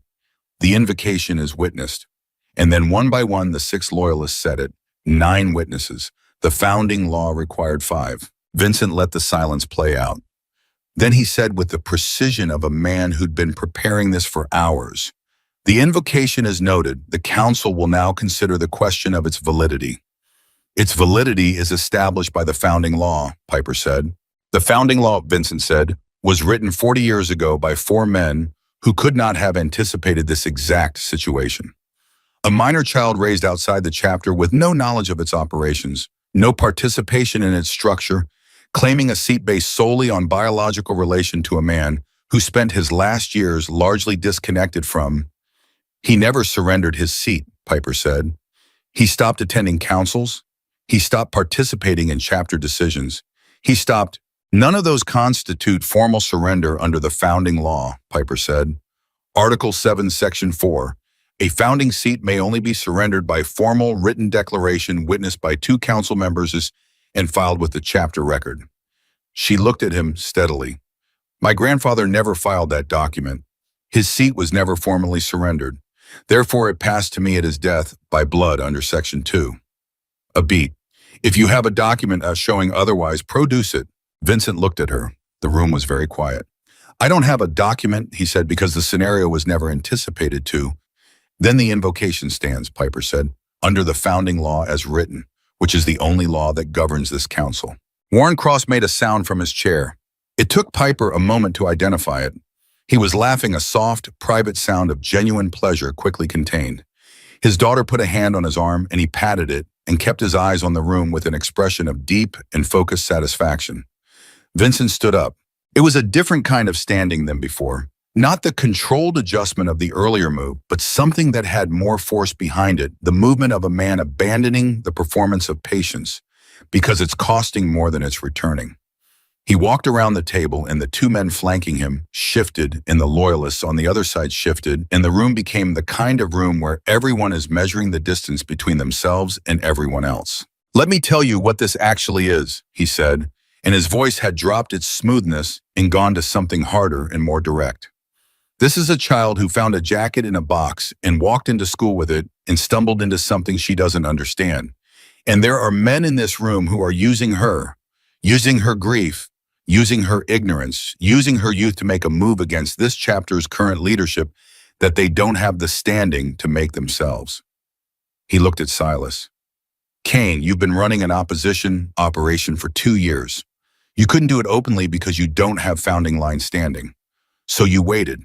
And when a 12-year-old girl showed up wearing a patch she didn't know the meaning of, you decided she was your instrument." The word instrument hit the room like a stone. Piper felt it land, felt the way it was designed to land, not just as an accusation against Silas, but as an accusation against her own agency, against the reality of her presence here. He was trying to reframe her as something being used rather than someone acting. She stood up. "I am not an instrument," she said. Her voice came out quieter than she expected, which made it more effective than if she'd raised it. "I found the jacket because I missed my grandfather, and I needed to feel close to something he'd touched. I read his letter because it was addressed to me. I came here tonight because the founding law gives me the right to, and because what my grandfather built deserves to be defended." She looked at Vincent directly. "Silas Kane did not send me to school in that jacket. Silas Kane did not put the letter in the pocket. Silas Kane did not write the founding law." She took one step toward Vincent. "My grandfather did, and I'm here because he asked me to be." "A dead man asked you," Vincent said. "Through a letter. Very convenient." "The letter is witnessed," Roy said. "Herschel had it notarized, date stamped 4 months before his death. He reached into his vest and produced a folded document, a photocopy the original safely elsewhere. He knew what he was doing. He planned for exactly this." Vincent looked at the document. Something moved behind his eyes. "Furthermore," Silas said, stepping forward now, his voice carrying the particular weight of a man who has been waiting to say something for a very specific moment, "the council should be aware of an additional matter that bears directly on this proceeding." "We're not finished with the invocation," Vincent started. "This is relevant to the invocation," Silas said. "Under Article 9, any evidence of interference with a legitimate founding law process must be entered into the council record before a vote is taken." He looked around the room slowly. 4 hours ago, 4 members of the Sidewinders Motorcycle Club went to Pete Guthrie's home and left a message designed to prevent him from attending this council tonight. The room changed. Not the temperature or the sound, those stayed the same, but the quality of the attention in it shifted completely, like a lens snapping into focus. 4 Sidewinders, Silas continued, sent to the home of a founding-era member's son on the night of a legitimate founding law council by someone with advanced knowledge of this convening. He paused. "The only people with advanced knowledge of tonight were me, Roy, Pete, and whoever was watching closely enough to know we were moving." He looked at Vincent. "The Sidewinders don't operate in this territory without permission from this chapter's current president." Absolute silence. Then one of the loyalists, a man named Harmon, who Roy had described as someone who'd watched Vincent's presidency with increasing discomfort and never found the right moment to say so, said in a voice that had no performance in it at all, "Is that true?" Vincent didn't answer immediately, which was itself an answer. "Is that true, Vincent?" Harmon said again. "The Sidewinders and I have an arrangement," Vincent started. "An arrangement," Pete Guthrie said. He'd been quiet this whole time, standing near the loyalists with his arms at his sides and the expression of a man managing something large and personal. "4 of them came to my house tonight, my house, where my wife and my kids were home." His voice was controlled, but only just. "You sent them. Pete, did you send them or not?" It wasn't a question. It was the specific tone of a man who already knows the answer and is giving someone the chance to tell the truth before the consequences of lying arrive. "It was meant to be a conversation," Vincent said. "Not at all." "You sent them," Pete said, "boss, to my house, to my family, to stop me from coming to a legal counsel proceeding." He looked at the room. "I want that on record." "It's on record," Roy said. And Warren crossed from his chair in his old and certain voice, Article 9, Section 1. "Conspiracy to obstruct a legitimate founding law process through the use of external force." I've been around long enough to remember when that clause was written. Herschel wrote it himself. He said, Warren paused and his voice went somewhere private and precise. He said that the greatest threat to any structure built on loyalty is not outside enemies. It's the leader who forgets that loyalty runs both directions. He looked at Vincent. "I remember what Herschel built. I helped him build it. And I am telling this council under founding law testimony that what you just described is not what we built." The room was the quietest it had been all night. Vincent turned to face Warren directly. And here was where something changed in him. Not broke, not collapsed, but shifted into something rawer and less managed the face under the face.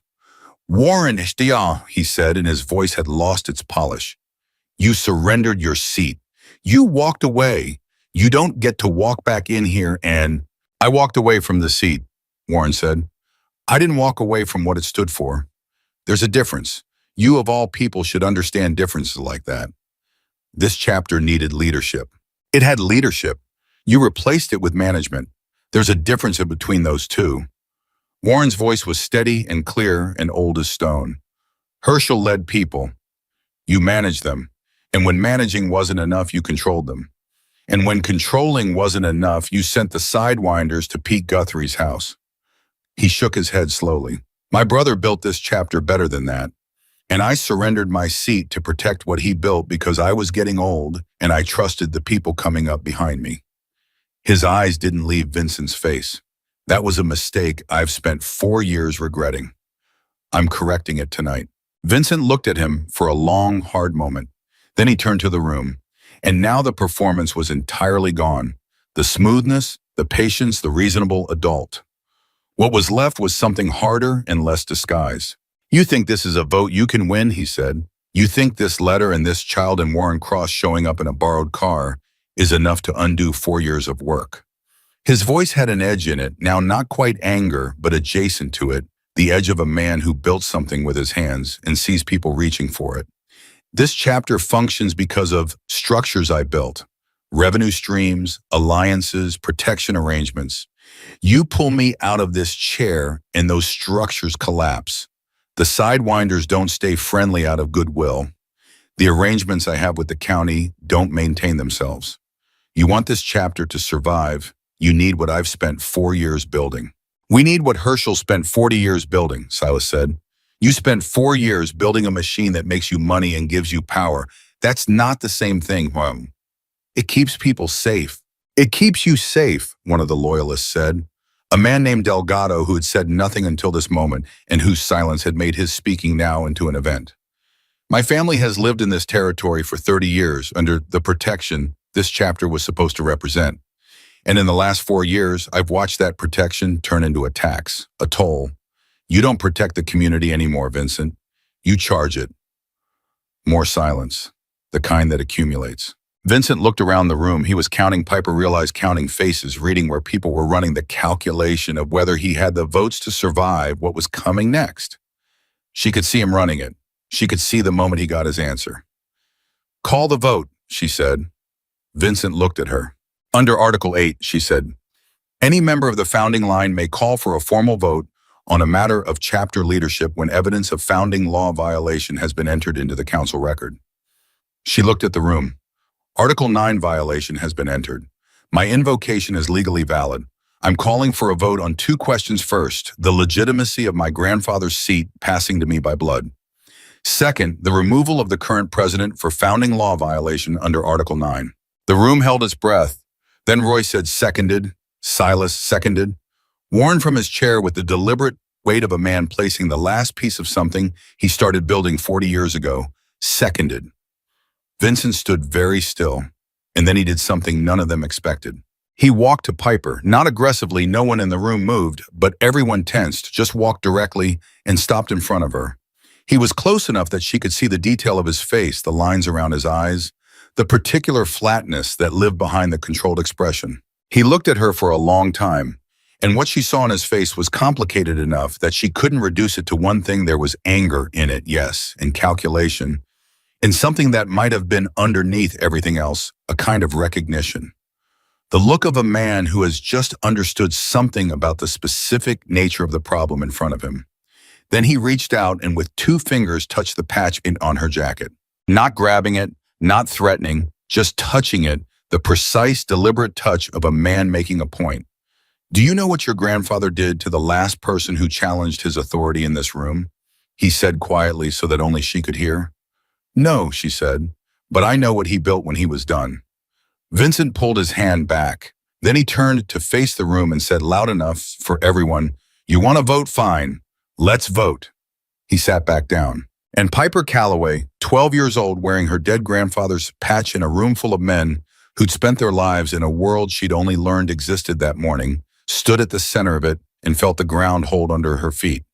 The vote would happen. Warren was here. The evidence was entered. The law was clear. But Vincent Cross had just touched the patch with 2 fingers and asked her if she knew what her grandfather had done to the last person who challenged him, and the way he'd said it, and the way he'd looked at her when he said it told her that whatever came next in the vote, Vincent Cross was not a man who accepted the result of a vote as the end of anything. He was managing the next move already. She could see it in the set of his shoulders as he sat back down in the way. His eyes went to his phone once quickly, just once before he put it face down on the table. He'd already sent a message. She didn't know to whom. She looked at Silas. He'd seen it too. His face told her he'd seen it. The vote was about to begin, and somewhere on the other end of whatever Vincent Cross had just sent something else was already in motion. The vote should have started immediately. It didn't, because 30 seconds after Vincent Cross put his phone face down on the table, the door to Iron Cross opened and 4 men walked in that nobody had invited. They weren't sidewinders. Piper knew that much from the way Roy went still and Silas went tight, and the loyalists near the wall shifted in a way that was controlled but rapid, the body language of people who've just identified a specific category of problem and are deciding how to respond to it before the problem decides for them. She didn't know who these men were. She knew what they were. The air in the room told her that much. The kind of men you bring to a meeting when you want the meeting to have a different kind of weight to it. Vincent, Silas said. His voice had gone to its flattest register. Call them off. They're here as observers, Vincent said. He'd recovered his smoothness in the time since his phone had gone face down. Founding law allows observers at a full council. Founding law allows chapter members as observers, Roy said. I don't know these men. They're associates. Associates don't have observers standing under Article 4. I'm the chapter president. You're the chapter president under review for founding law violation, Piper said, which means your authority to invite observers is suspended pending the vote outcome. Article 8, Section 5. She looked at him. You do know the document. The 4 men hadn't moved from near the door. They weren't threatening, not overtly, not in any way she could point to, but their presence in the room was a kind of argument, all by itself a pressure, a reminder of how Vincent had maintained his position for 4 years, not just through political skill, through the management of what happened when political skill wasn't enough. One of the loyalists, Harmon, stepped forward. He was maybe 60, built like someone who'd done physical work for 40 years, and his voice when he spoke was the voice of a man who'd reached the end of his patience several months ago and had been carrying the remainder by sheer will. I've sat in this chapter for 19 years, he said. I've watched this presidency for 4, and I've kept my mouth shut because I wasn't sure I had the right to say what I thought I was seeing. He looked at Vincent. Those men need to leave, not because of the founding law, though that's true, because you brought enforcement to a council proceeding. And if you can't see why that's wrong, then you've already answered every question about your fitness to lead. The room was very still. Vincent looked at Harmon for a moment, then at the 4 men by the door. Some communication passed between them, nothing visible, no gesture, just the signal of a man who knows when a move is costing more than it's gaining. The 4 men left. The door closed. That cost you, Toe, Roy said quietly to no one in particular, but everyone heard it. Vincent heard it. He sat with it the way he sat with everything outwardly, without reaction. But Piper was watching his hands, and his hands had tightened on the edge of the table in the second after the door closed, and she filed that away. He was feeling this. Underneath the management, he was feeling it. Call the vote, she said again. This time, nobody objected. Roy laid out the procedure. Under the founding law, a vote on founding line legitimacy and presidential removal required a verbal declaration from each council member, present, recorded by the chapter's designated record keeper, who was a man named Ellis, that Piper hadn't noticed before. Quiet Gray sitting in the far corner with a ledger that looked like it had been used for a long time. He'd been there the whole time, she realized, just present, just waiting. First question, Roy said. The legitimacy of the blood heir invocation filed by Piper Marie Calloway under Article 7, Section 2. Members will vote to affirm or contest. He started with the loyalists. Harmon, affirm. Delgado, affirm. The next 4 loyalists in sequence, each with the careful deliberateness of men who'd been waiting for this specific moment to mean something. Affirm, affirm, affirm, affirm. Pete Guthrie, affirm. He said it without hesitation. Earlier today, men had come to his house, his family's house, to stop him from saying exactly this word. He said it like it cost him nothing, like the cost had already been paid and this was the receipt. Then the vote reached Vincent's side of the room. The two men he'd brought, the ones who weren't the four who'd left just chapter members who'd been with him since the beginning of his presidency, looked at each other. The first one said after a pause that went 3 beats longer than it should have, "Affirm." Everyone looked at him, including Vincent. The man didn't look back at Vincent. He looked at Ellis and his ledger and said, "Affirm. The founding law is the founding law. I'm not voting against the founding law." The second man said, "Affirm." And then they were at Vincent. Roy looked at him. Vincent Cross, the legitimacy of the blood heir invocation. Affirm or contest. Vincent looked at the room. He looked at the ledger in Ellis's hands. He looked at Warren Cross, who was watching him with the patient, settled attention of someone who has been waiting for a specific moment and has now arrived at it. "Contest," Vincent said. His voice was level, no drama, no heat, just the word placed into the record with the precision of a man who understands that this vote is lost, but the next conversation is not. 9 affirmations once a contest, Roy said. The invocation is affirmed. Piper Calloway's claim to the founding seat is legally recognized under the charter of this chapter. He looked at Ellis. Ellis wrote it down. Piper sat with that for 1 second, just one, because there wasn't time for more than one. "Second question," Roy said. "The removal of the current chapter president for founding law violation under Article 9, Section 1. Evidence entered the use of external force, specifically members of the Sidewinders Motorcycle Club, to obstruct a legitimate founding law proceeding by threatening a founding-era member's son at his private residence." He paused. "Members will vote to remove or retain. Harmon, remove. Delgado, remove. The 4 remaining loyalists, each in turn, remove. Pete Guthrie, remove, just the one word. But the weight of everything that had happened to him today was in it. The first of Vincent's men paused again, longer this time. You could hear him thinking, not the performance of thinking, but actual deliberation, a man on a real edge, choosing which side to come down on. "Remove," he said, the second remove. 9-0 before Vincent's vote. Roy looked at him. "Vincent Cross, on the question of your removal." "I know what the question is," Vincent said.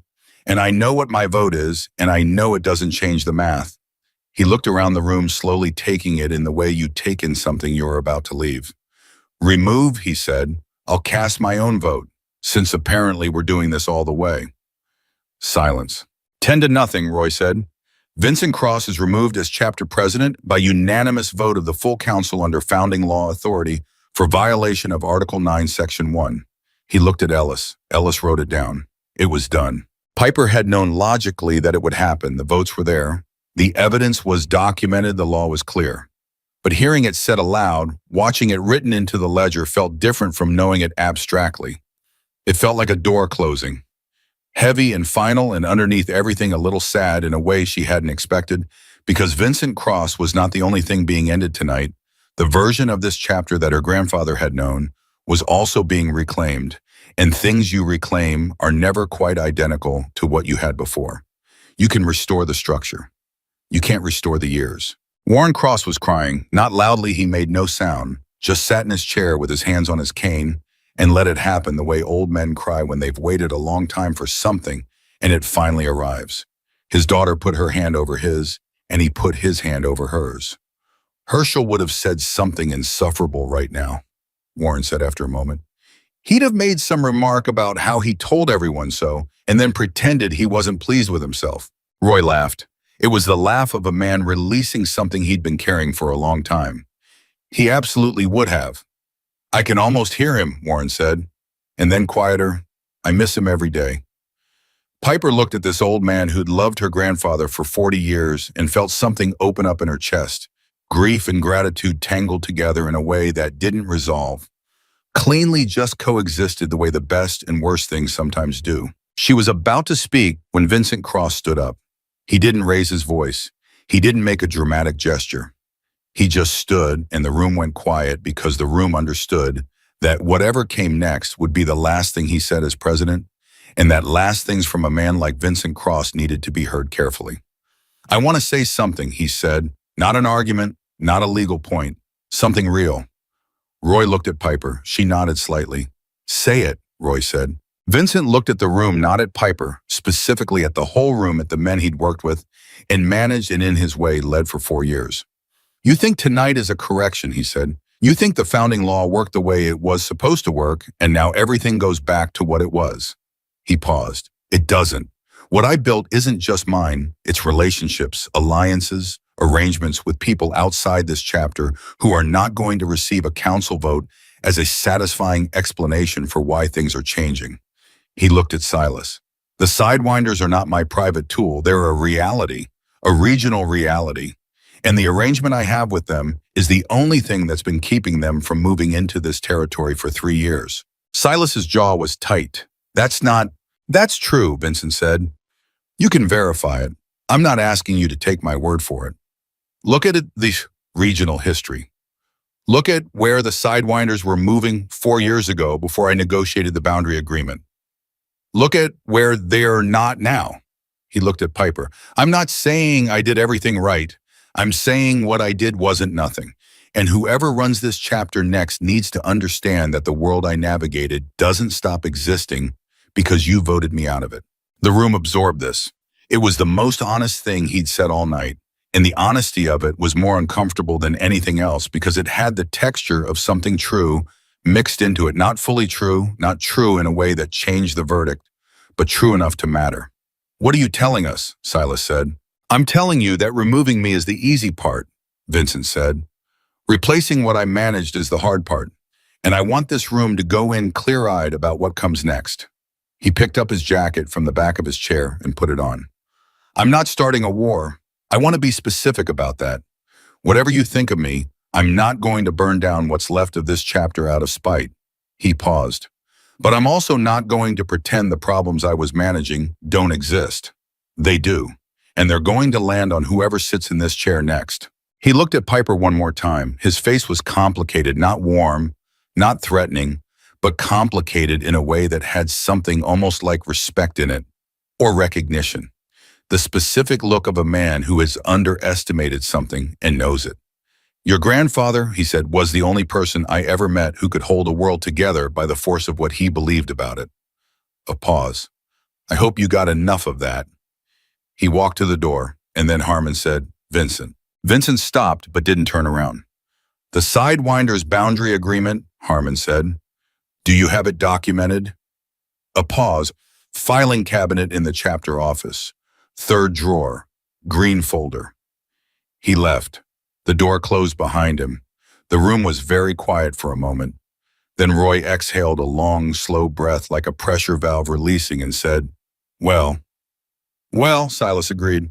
Piper looked at the door Vincent had walked through. She thought about what he'd said. Not the threat in it. She'd been ready for a threat, and a threat was manageable.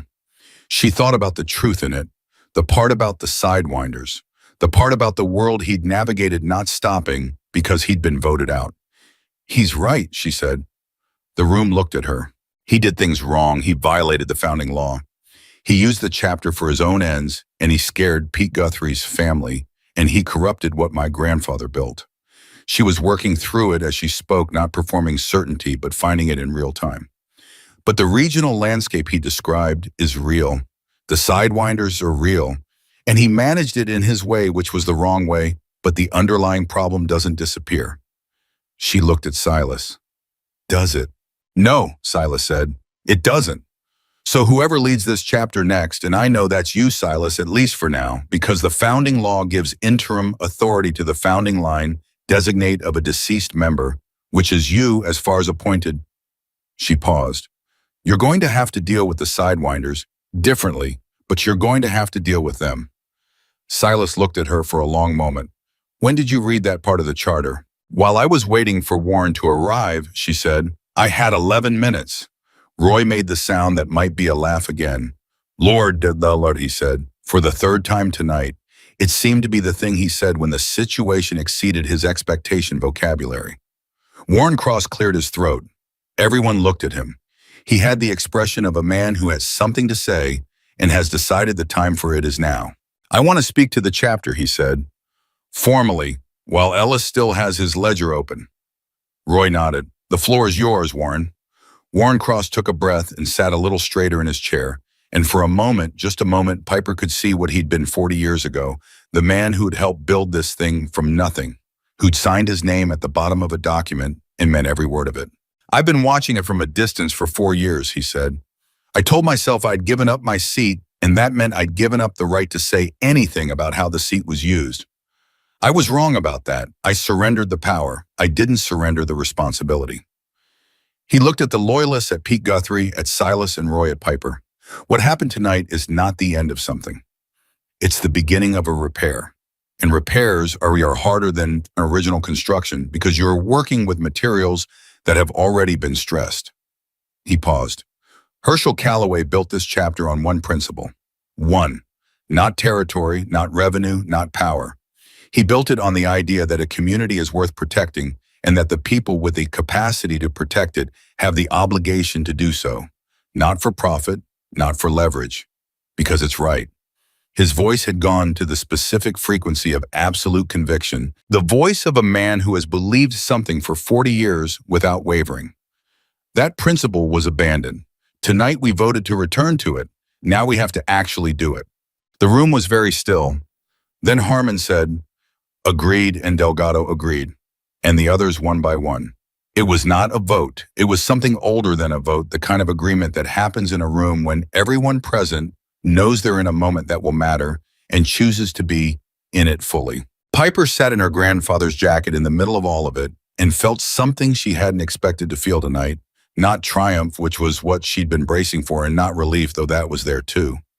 What she felt was something quieter and more durable than either of those. She felt like she'd done what she came to do. Then Roy's phone rang. He looked at it. His face changed. "It's Carol." Piper was out of her chair before the sentence was finished. "Give it to me." He handed it over. "Mom." "Piper." Her mother's voice was not frightened exactly, but tight. The compressed tightness of a person managing fear by talking through it precisely. "There's a car outside the garage. Has been for about 20 minutes. Black car, I don't recognize it. It hasn't moved." The room had gone quiet. People could hear enough to know something was happening. "Get away from the windows," Piper said. "Is the garage locked?" "Yes." "Stay inside. Don't open the door. We'll be there in..." She looked at Silas. 8 minutes, he said, already moving. 8 minutes, Mom. Don't move." She handed the phone back to Roy and looked at Silas. "Vincent's message," she said, "from the council, his phone." "I know. He said he wasn't starting a war. He said he wasn't going to burn down the chapter out of spite," Silas said, pulling on his jacket. "He didn't say anything about pressure." He looked at the loyalists. Harmon, Delgado, with me. They were moving. Piper was already at the door. Piper, Warren's voice from his chair. She stopped and turned. He was looking at her with that complicated expression, the one that had something of her grandfather in it, the recognition of blood of continuation. "Be careful," he said, and he stopped. "Then he'd be proud of you. He already was, but tonight especially." She held that for exactly the second she had. "Thank you," she said, "for coming, for everything." She went through the door.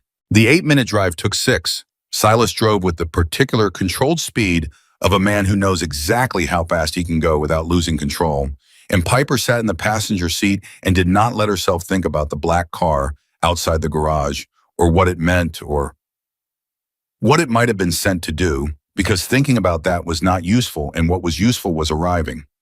Roy was behind them, Harmon and Delgado behind Roy. They pulled up to the garage with enough vehicles that the black car, still their engine, idling, had to make a calculation. It made it fast. The engine revved and the car pulled away before anyone had even gotten out of the vehicles, moving quickly. No plates visible in the dark, gone around the corner and into the night in under 15 seconds. Silas watched it go. His expression was the flat professional one, but his jaw was tight. "Pressure," Piper said. "Yes. Not action, just a message." "Just a message," he agreed. "That's how Vincent operates. He doesn't start fights he can't finish. He applies pressure and waits to see what breaks." He looked at her. "We didn't break." "No," she said. "We didn't." She was already walking to the garage door, knocking twice in the pattern Roy had established earlier. 3 knocks came back. She knocked twice more. The door opened. Her mother was standing in the middle of the garage, And the expression on her face when she saw Piper was the purest thing Piper had seen all day. Not relief exactly, because relief implies the bad thing almost happened, and this time it hadn't. What was on her mother's face was something more complete than relief. It was the face of someone arriving at a decision they'd been circling for years. Carol Calloway looked at her daughter and said, "I should have told you everything a long time ago." "Mom, no, let me say it right." She took a breath. "I spent 12 years being afraid that the world your grandfather came from would reach you. And I thought the best way to stop that from happening was to keep you away from all of it, the knowledge, the history, the people, the truth." Her voice was steady, but the steadiness was effortful. "What I actually did was send you into it unprepared, without the knowledge you needed, without the tools." She looked at the jacket. "You walked into a room tonight with men who've lived that world for decades, and you held your own, and you did it not because of anything I did, but despite it, because your grandfather put a letter in a pocket and trusted you to find it." She stopped. "I should have been the one to prepare you. I'm sorry I wasn't." Piper looked at her mother for a long moment. "I understand why you did it," she said. "I don't think you were wrong to try. I think you were wrong about what trying had to look like." She paused. "But we're here now, and it went okay." "It went okay," her mother repeated. "You invoked a 40-year-old motorcycle club charter in a room full of outlaw bikers and got a corrupt president removed by unanimous vote.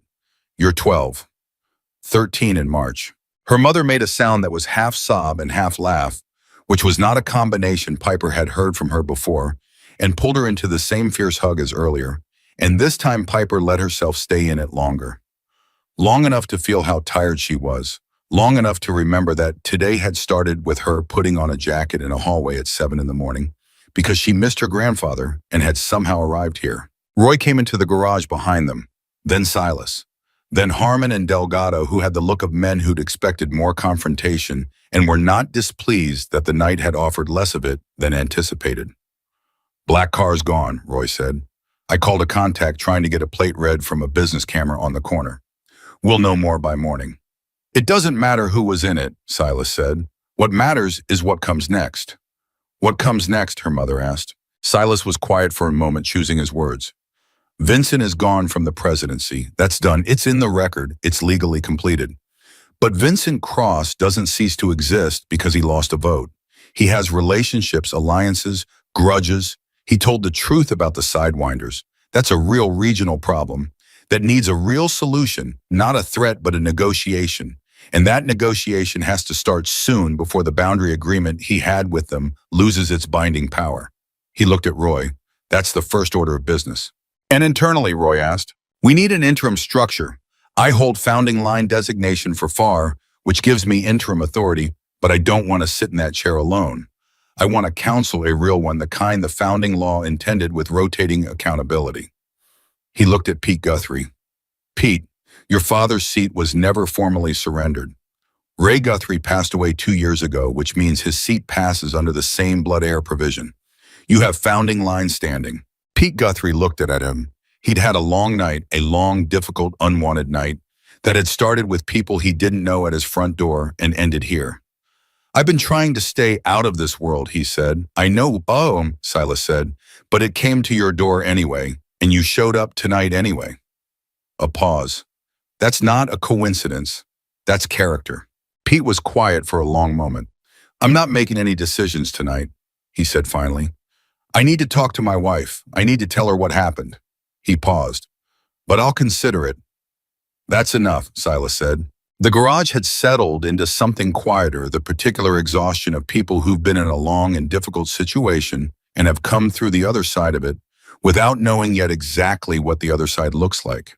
The adrenaline was metabolizing. The details of the night were starting to arrange themselves into a narrative that could be carried forward, thought about, processed. Piper was sitting back on the metal stool near the workbench, the same one she'd been on hours ago when this had all been abstract and frightening and new. It was still frightening. It was no longer abstract, and new had been replaced by something harder to name, the specific feeling of having done something real and knowing it. She had her hand in the left pocket of the jacket, touching the folded letter. Roy came and sat on the stool across from her. He had his coffee mug again. She didn't know when he'd gotten it. He seemed to always have it, and he looked at her with the expression of a man who has something to say and is thinking about how to say it. Your grandfather used to do that, he said. She looked up. Do what? Put his hand in his pocket and hold something in there when he was thinking. He kept a chess piece in his right pocket for about 15 years, a night. Roy paused. Said it helped him think. She looked down at the pocket. I didn't know that. There's a lot you don't know yet, Roy said, not unkindly. There's a lot you're going to learn. Some of it's going to be good, and some of it's going to be complicated, and some of it's going to be things about your grandfather that you're going to learn to be things about your grandfather that don't line up with the man you knew at 7 years old sitting on a bucket in his shop. He paused. He was a good man. He was also a complicated man. Knowing both things is how you honor him honestly. She thought about that. He wasn't a saint, she said, echoing what Silas had told her that morning. You're all very consistent about saying that. Because it's important, Roy said. Saints don't build things that last. People do. Complicated, trying their best, sometimes wrong people. He looked at her steadily. That's who built what you defended tonight. She nodded slowly. What do I do now? She asked. Not the chapter. I understand the chapter, at least for tonight. I mean me. I'm 12. I go back to school tomorrow. I have that social studies test on Friday. Roy was quiet for a moment. You do all of that, he said. You go to school, you take the test, you live the life you are supposed to be living. He paused. The seat you claim tonight, it doesn't mean you run the chapter. You're not old enough, you don't know enough, and your grandfather would come back from the grave personally to stop that from happening. What the seat means is that the founding law is intact, that the structure holds, that when decisions need a founding line voice, you're there. He looked at her. Silas runs the day-to-day. The council handles the operations. You hold the claim. That's your job for now. What's my job later? He smiled, the real kind, not the short, rough, surprise laugh, but an actual smile, quiet and genuine. That's for later to figure out, he said. You've got time? She looked at the jacket on her shoulders. At the patch she still couldn't see directly, but knew was there, the weight of it, familiar now in a way it hadn't been this morning. She thought about a man sitting at a kitchen table writing a letter in block letters with a heavy pen, folding it many times, putting it in a pocket. Planning for her, trusting her, leaving her a map for a country she'd never known she was a citizen of. She thought about what Roy had said. Claims in blood are never ignored. She understood now that this was true in both directions. The claim could be used against you. Vincent Cross had understood it as a threat, but it could also be a responsibility you chose. A thing you picked up and carried, not because you had to, but because it mattered and because you were the person who could. Her grandfather had built something worth protecting. She'd protected it, and now she would carry the claim not as a weapon, not as a burden, but as what it actually was, a promise made in blood that the thing he'd built would be held up as long as she had hands to hold it. Silas came to stand near her. He didn't say anything for a moment, just stood, which was its own kind of language. The language of a man who's been alone in a purpose for a long time and finds unexpectedly that he no longer is. Then he said, Vincent made a call tonight from that council table. I know, I saw him. We traced the number, Silas said. It went to someone outside the chapter, outside the region. He paused. Someone we didn't expect. She looked up at him. Who, she said. Silas's expression was the one he used when he was delivering information that changed the shape of things, careful. Precise, watching her face for how she received it. There's a federal investigation, he said. Has been for 18 months. Vincent's been cooperating with them, not as a target, as an informant. He paused. The chapter has been under surveillance, not for what Vincent was doing internally, for what some of the alliances he built externally were connected to. He looked at her steadily. The Sidewinders aren't just a regional club. They're connected to a distribution network that the federal government has been mapping for 2 years. And Vincent's arrangement with them, the one he told us was keeping them out of the territory, was also his cooperation mechanism. He was feeding information in exchange for protection. The garage was very quiet. He was cooperating with a federal investigation, Piper said slowly, which means tonight's vote removes the chapter's internal corruption, Silas said. But it may also have disrupted an active federal operation. And the people Vincent was feeding information about the people at the top of that network, they just lost their most useful blind spot. She looked at him. And they know it, she said. Yes. And Vincent's call tonight was to his federal contact, warning them. Or warning himself, Silas said. It's not entirely clear yet. She sat with this for a moment, the layer beneath the layer, the complication beneath the complication. She thought about what Vincent had said before he left the world I navigated doesn't stop existing. She'd understood it as a warning about the Sidewinders boundary agreement. She hadn't understood it as a warning about this. He wasn't just corrupt, she said. No.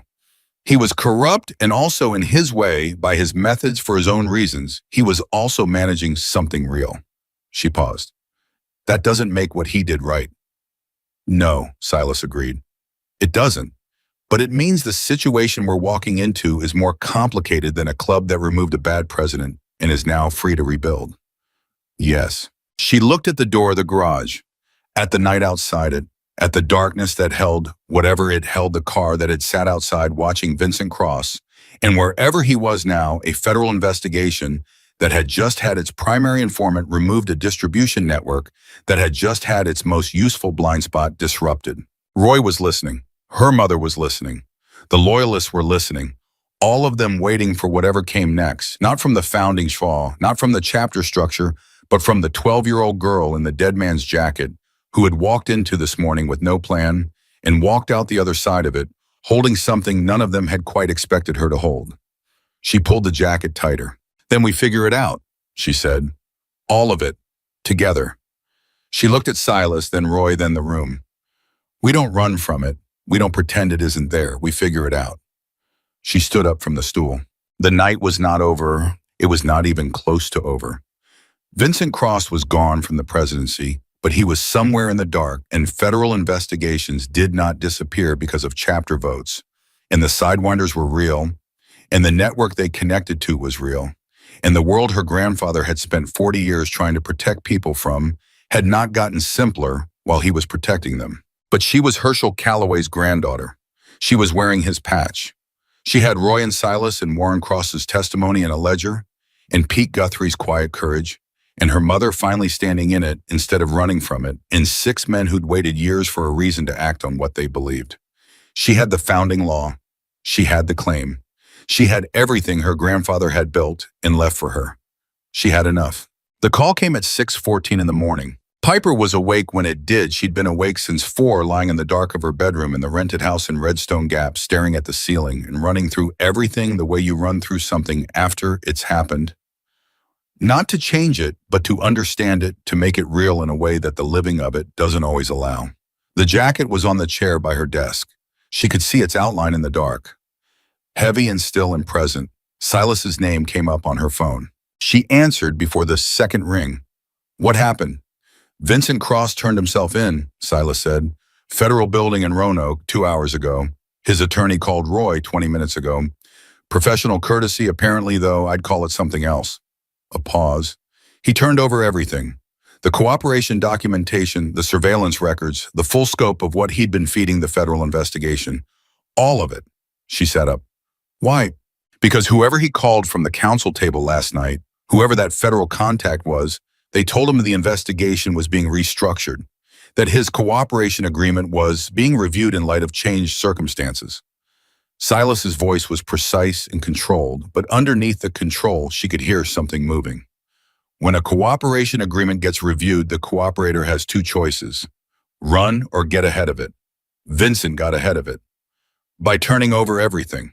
Everything, Silas confirmed, including documentation of the Sidewinders distribution network, including names, including financial records that, according to Roy's attorney contact, are going to be significantly relevant to a federal case that's been stalled for 18 months because they couldn't get clean documentation. He paused. Vincent Cross may have just broken open the largest drug distribution case in this region in 20 years. The ceiling was gray with early morning. Piper sat in the gray of it and thought about Vincent Cross in a federal building at 4 in the morning, turning over files, making the calculation he'd always make, not the loyal one, not the principled one, but the survival one. She thought about the complicated truth of a man who had corrupted something good, and also in his crooked way, been holding something back that was worse. Does this protect the chapter? She asked. It complicates the chapter, Silas said, which is not the same as threatening it. There will be federal attention on anything Vincent touched. Roy's already got legal counsel engaged people who understand the specific overlap between club law and federal jurisdiction. It's going to be a process. He paused. But the chapter didn't do anything wrong under Vincent, not legally, not in the ways the federal investigation cares about. He kept that separate. His cooperation was his own, not the chapter's. We're not targets. We're witnesses, she said. Potentially, yes. She breathed through that. Okay. There's something else, Silas said. Of course there is. The Sidewinders called Roy at 5 this morning. Their leadership. Directly. A beat. They want to meet. Piper was quiet. They know Vincent is gone, Silas continued. They know the chapter has new leadership. They know last night happened because word travels, and it traveled fast. And their leadership is apparently not interested in the interpretation that the chapter is now vulnerable. They want to establish contact with whoever is running things and figure out what the new arrangement looks like. That's actually good, she said. It's potentially good. It requires careful handling. When? They propose tomorrow. Roy thinks we should take the meeting. I agree. He paused. I wanted to tell you first. She understood why. Not because she needed to authorize it, Silas had interim authority, the decision was his to make, but because he decided she should know before it happened, which was its own kind of statement about how he understood her role. Take the meeting, she said, and Roy should be in the room, and Pete Guthrie if he'll come. The Guthrie name carries weight with the old territory arrangements his father negotiated the original eastern boundary. She paused. Don't take it at Iron Cross. Neutral but different. Somewhere that says we're not the same chapter they had a back-channel arrangement with. Silas was quiet for a moment. You worked that out fast. I was awake, she said. I had time. Go back to sleep, he said. For at least 2 hours. You have school. I have a social studies test, she said. I know. And for the first time since she'd met him, there was something in Silas Kane's voice that was unmistakably warm. Not soft. Nothing about Silas Kane was soft, but warm, the way iron is warm after it's been in the sun. Go take your test, Piper. She hung up. She did not go back to sleep. She lay in the dark and looked at the jacket on the chair and thought about everything that had happened in the 17 hours since she'd pulled it out of a box marked, "Do not open and put it on." She thought about her grandfather writing a letter by hand, pressing hard into the page. She thought about the chess piece in his right pocket the night that Roy had told her about. She thought about the fact that there were things she hadn't known and things she was still learning and things that would take years to fully understand. She thought about Warren Cross crying in his chair. She thought about her mother finally standing in it instead of around it. She thought about Vincent Cross in a federal building at 4 a.m, making the calculation that had defined him survival first, everything else second. And she thought about the fact that even that calculation, wrong as it was in its priorities, had produced something that might matter. Documentation of a network that hurt people. Evidence that had been 18 months stalled and was now moving. The world was not simple. It had never been simple. Her grandfather had known it wasn't simple and had spent 40 years navigating its complexity with a principle as his compass: protect the community. Not perfectly, not cleanly, but consistently. That was the thing worth holding. She got up at 6:45. She put on clothes that were not the jacket. She went downstairs. Her mother was already at the kitchen table, not in bed. At the table with actual coffee and actual toast, looking like a person who had slept and woken up and decided to engage with the morning, which was the most normal thing she'd done in 3 weeks and felt because of its normalcy like a significant event. Silas called, Carol said. I know. He called me too. Vincent turned himself in. Yes. Her mother wrapped both hands around her coffee mug. I never liked Vincent Cross, she said. I met him twice years ago when I was still trying to keep one foot in your grandfather's world. He was charming in a way that felt like a tool he was using. She paused. Your grandfather never fully trusted him either. He told me once that Vincent understood loyalty intellectually but not emotionally, that he knew what loyalty was supposed to look like without knowing what it felt like from the inside. She looked at her coffee. That's a hard thing to say about a person. But your grandfather was usually right about people. He was right about Silas, Piper said, sitting across from her. Yes, a pause. He was right about you. Piper looked at her mother across the kitchen table. This woman who had spent 12 years running from a world that had now arrived in her kitchen at 6:45 in the morning, sitting with coffee and toast in a kind of exhausted clarity. Are you okay? She asked. Her mother looked at her for a moment. I think I'm going to be, she said, which is different from okay, but it's the direction of okay, and that's something. She set down her mug. I've been asleep not just since your grandfather died, I mean really asleep for years, pretending that if I stayed far enough away from everything, it would stay away from us. She shook her head. I wasted a lot of energy on that pretending. You were trying to protect me. I was trying to protect myself, her mother said, and the honesty of it was clear and quiet and cost her something. Protect you too, but mostly myself from a world that scared me, from a history that had a claim on me I didn't want to honor. She met Piper's eyes. You didn't run from it. You're 12 and you didn't run. I thought about running, Piper said, when I was in Principal Garrett's office, and he was looking at me like I'd imported a disaster. I thought I could just put the jacket back in the box. Why didn't you? She thought about it honestly. Because Granddad wrote the letter to me. Not to you, not to Silas. To me. She paused. That meant he thought I could do it, and I didn't want to be the thing that proved him wrong. Her mother was quiet for a moment. Then she got up and came around the table and hugged her again. Not the fierce, compressed hug of last night, but something slower and more complete. The hug of someone who has arrived somewhere, rather than trying to stop something. I'm going to tell you everything, her mother said. All of it.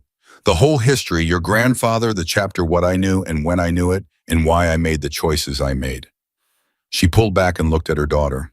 Not all today, but starting today, you deserve to know where you came from. Yeah, Piper said. I do. She ate toast. She drank orange juice. She went to school. The hallways at Redstone Gap Middle School were different and the same. The same lockers, the same linoleum, the same low roar of morning chaos. Different because she was different, not in a way she could easily articulate, just in the way of someone who has been through something that rearranges the furniture of how they see the world. Nothing looked quite the same size it had yesterday. She wore the jacket. There were looks, more than yesterday, if anything, because word had traveled the way word travels in a small town through older siblings and parents who'd heard things, and the particular speed of information that involves a 12-year-old girl in a Hell's Angels patch in a night that multiple adults in Redstone Gap had opinions about before breakfast. But the looks were different from yesterday's. Yesterday they'd been unease avoidance, the instinctive pulling back from something contaminating. Today they had something else in them, not quite respect, she wasn't naive enough to call it that, but recognition. The recognition that this thing had happened and she was still standing and the jacket was still on her shoulders, and that combination meant something people were still working out how to read. Marcus Webb found her at her locker. I heard things, he said. I imagine so. Are they true? She looked at him. Which thing? He opened his mouth, closed it, tried again. Did you actually go to some outlaw biker council meeting last night and invoke a 40-year-old legal document to get the chapter president removed? She considered her answer. I invoked founding charter law, she said, in front of a legitimately assembled council, yes. Marcus stared at her. You're in 7th grade, he said. Everyone keeps pointing that out, she said. It keeps being true. He was quiet for a moment. Then that's the most insane thing I've ever heard. Probably. Are you okay? She looked at him, really looked. Because the question was asked simply and genuinely without performance or agenda. Just a person asking another person if they were all right, which was the most ordinary human thing, and felt this morning like something she needed to receive. Getting there, she said. He nodded. Okay. And then because Marcus was fundamentally a decent person who dealt with extraordinary information by returning as quickly as possible to the practical, the social studies test is periods 3 and 4 today. Garrison moved it up. I can send you my notes from yesterday if you want. She almost laughed. Yeah, she said. Please. She took the social studies test. She got a 91. She ate lunch at the same table near the windows, and this time 2 people she didn't know sat nearby. Not close, not making conversation, just not actively avoiding the radius around her. It was a small thing. She noticed it. Silas called at 2:15 between periods. She stepped into the hallway and answered. "How's the Sidewinders meeting looking?" "Tomorrow at 11, he said. "Pete's in. Roy has a location." He paused. "Warren called this morning." She straightened. "Is he all right?" "Better than all right," he said, and I'm going to quote him because you should hear this the way he said it. He said, "Tell that girl her grandfather would have stood up and applauded and then pretended he'd expected it all along and then gone and had a beer and bragged about it to everyone he knew." Silas's voice had the warmth in it again. "He also said he'd like to meet with you. When you have time, when things settle a little." "I'd like that," she said. "And there's one more thing." She waited. "The federal contact Vincent called last night," Silas said. "We have a name now through Roy's legal people. It's a supervisory special agent, someone who's been running the Sidewinders case." He paused.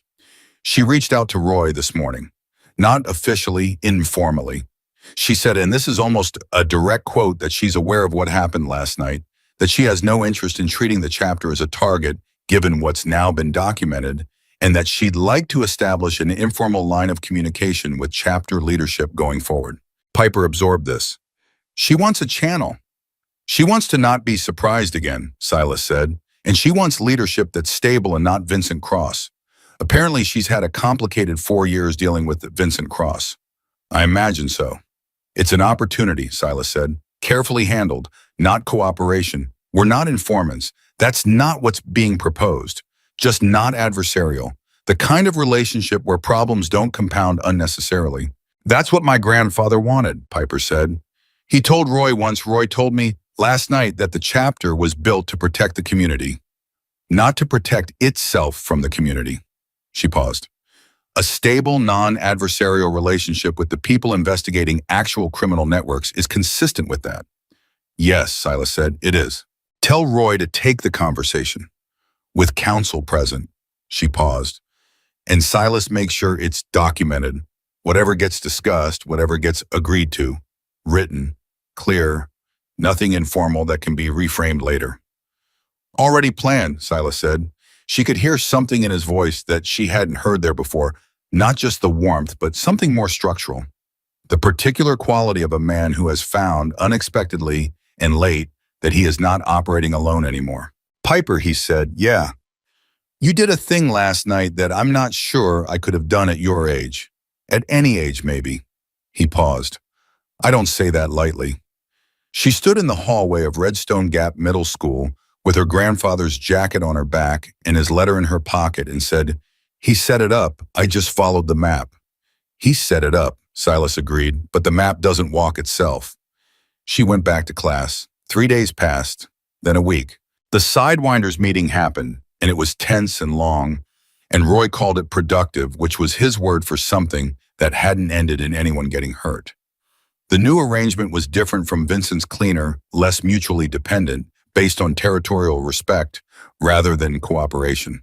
The kind of boundary agreement that Herschel Calloway would have recognized as the right shape of the thing. The Sidewinders' leadership had been apparently cautiously relieved. They'd known what Vincent had understood the precariousness of an arrangement built on one man's dual-facing loyalties and had wanted something more stable. More stable was what they got. The federal case moved forward without the chapter in its crosshairs. Roy's legal team navigated the first round of interviews with the efficiency of people who knew exactly what to say and how to say it, which was the chapter under its current leadership had no involvement in and no knowledge of the distribution network. And here was documentation to that effect. And here was the chapter's founding charter, establishing the principles under which it operated. And here was the council vote that removed the individual who had operated outside those principles. The supervisory special agent, her name was Dana Reeves, and Piper never met her, but heard about her through Roy, apparently looked at the founding charter documentation and the council vote records, and said to Roy's attorney something like, "This is surprisingly well documented for an outlaw motorcycle club."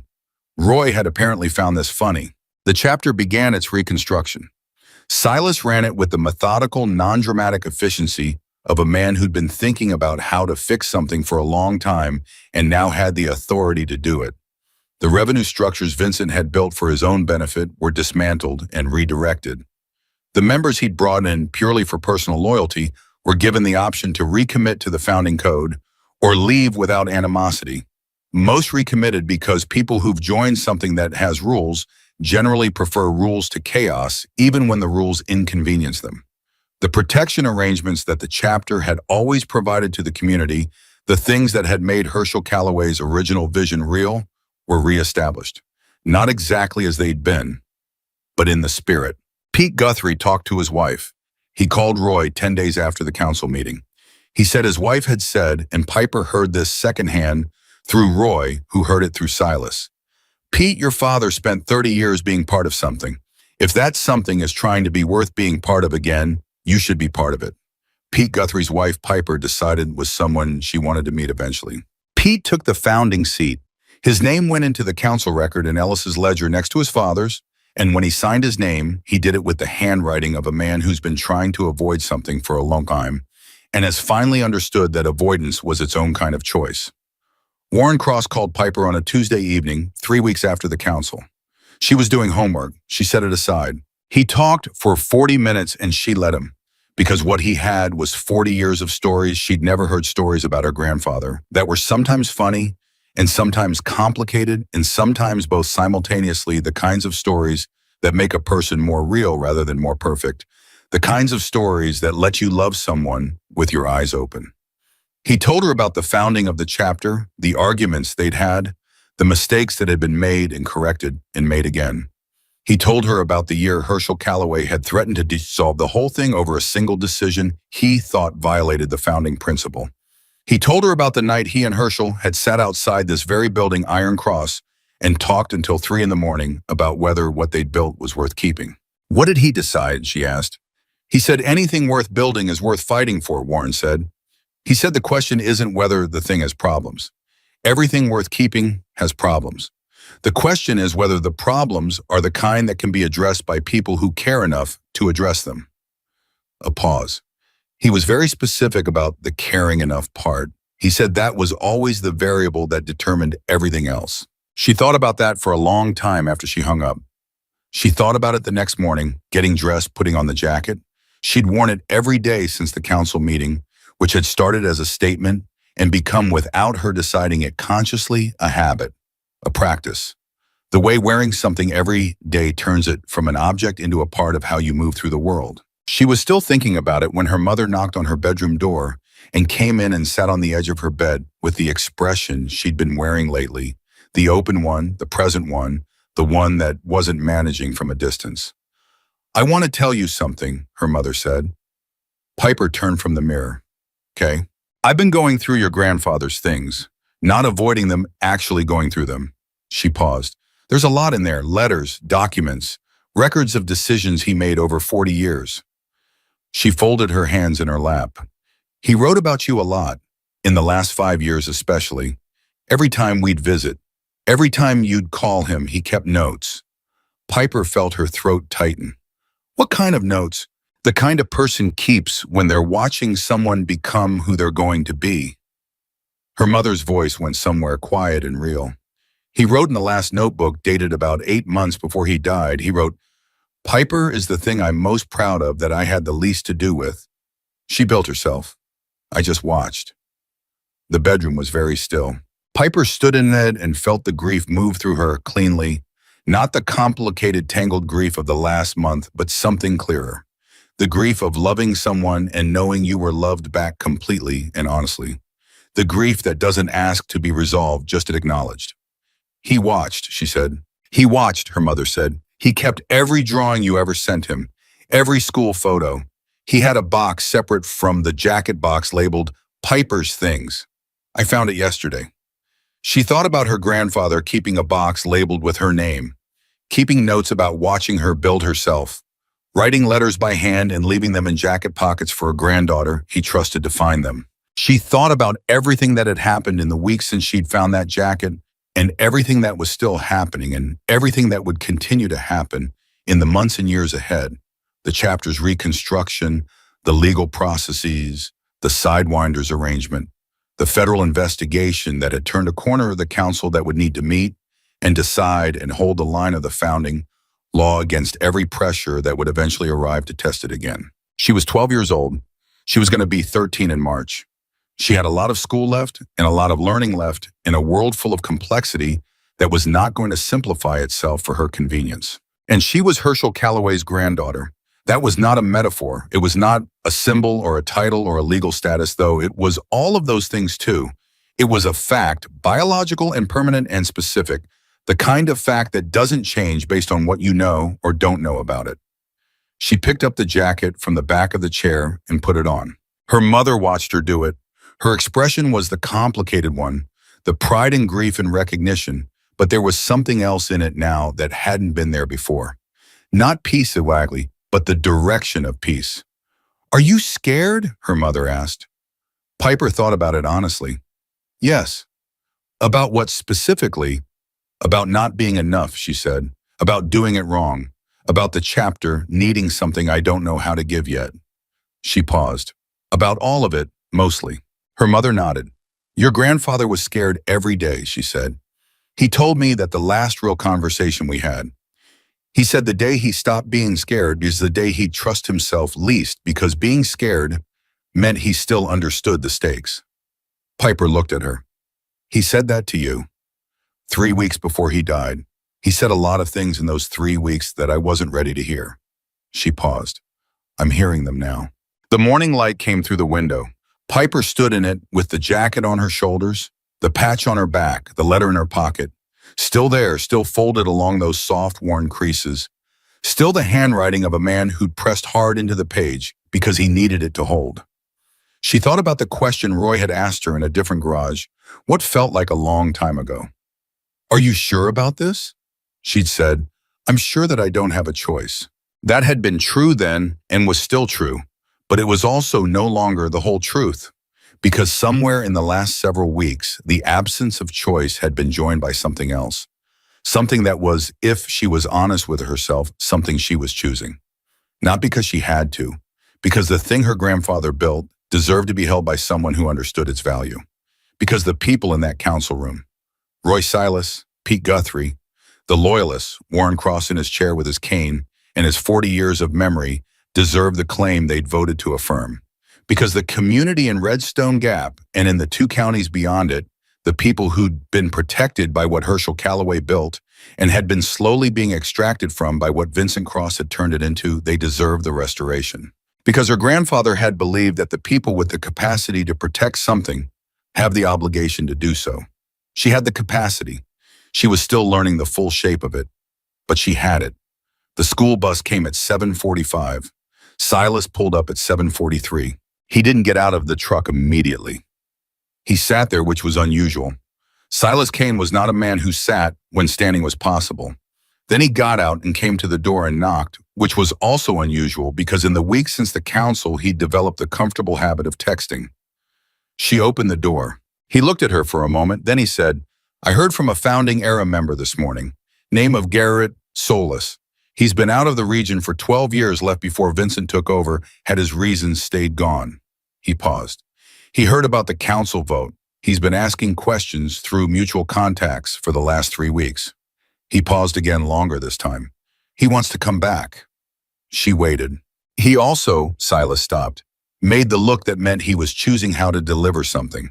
"He says he has documentation your grandfather kept. Personal records from the chapter's founding years. Financial, operational, constitutional. Records that disappeared around the time Vincent took over.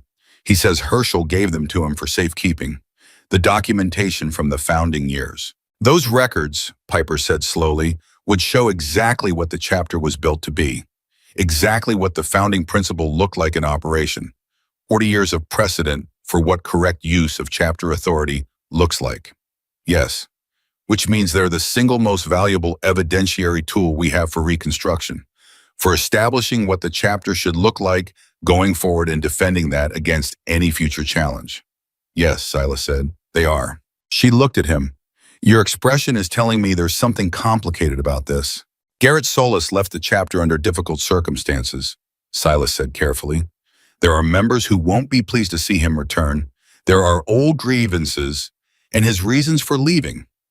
He paused. The records he's been keeping and why Herschel gave them to him specifically involve a chapter history that is real and complicated, and some of it is not flattering to people who are still alive and involved.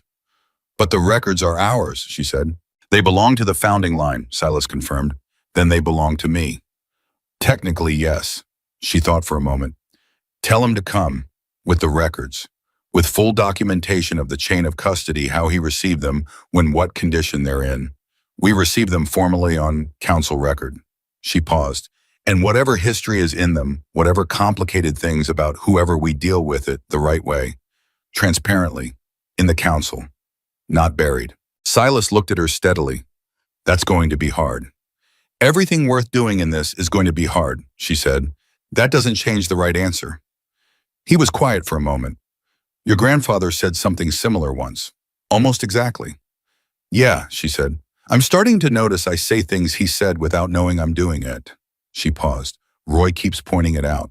Roy needs a hobby, Silas said, which was the driest thing she'd heard him say, and it surprised her into something close to a laugh. The school bus went past. She'd missed it. I'll drive you, Silas said. I have homework in my backpack. I know, get in the truck. She got in the truck.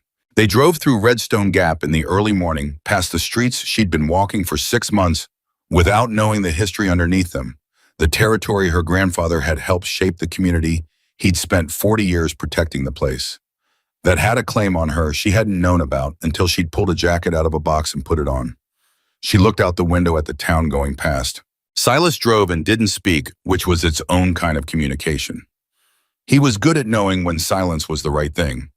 Then 2 blocks from the school he said, Warren called me this morning before he called you. She looked at him. He said, Silas paused and his voice went somewhere private, the voice of a man accessing something personal. He said that what happened in that council room the night of the vote reminded him of the night they founded the chapter. 43 years ago, he said it had the same feeling in the room, the feeling of something being built in real time by people who understood what they were building. He paused. He said Herschel would have stood up and started talking about the future. He said Herschel always started talking about the future when something important finished. She thought about that, about the man who'd built a thing and spent 40 years holding it together and spent his last months writing letters and keeping notes and trusting his granddaughter with a map she hadn't known she'd need. She thought about what the future looked like from here. Not easy, not clean, a chapter in reconstruction, a federal case in motion, a Sidewinders arrangement that needed to be maintained. Garrett Solis coming back with 40 years of founding documentation and 40 years of complicated history. Pete Guthrie learning to carry his father's seat. Roy doing what Roy always did, holding the thing together with consistency and coffee and the occasional profane expression of surprised affection. Silas running it all with the methodical, loyal efficiency of a man who'd been waiting for exactly this kind of work for a very long time. And her, Piper Calloway, 13 in March, wearing a jacket, holding a letter, carrying a claim she'd chosen finally and completely, and with both eyes open to honor. The school appeared ahead. Silas pulled up to the curb. She didn't get out immediately. She sat for a moment with her hand in the left pocket, holding the letter along its soft, worn creases, feeling the weight of the jacket on her shoulders, the weight of the patch on her back, the weight of everything it represented and everything she was still learning about what it meant to represent it. Then she said, "Tell Garrett Solis to come home." Silas nodded. "I'll make the call." She got out of the truck. She walked toward the school.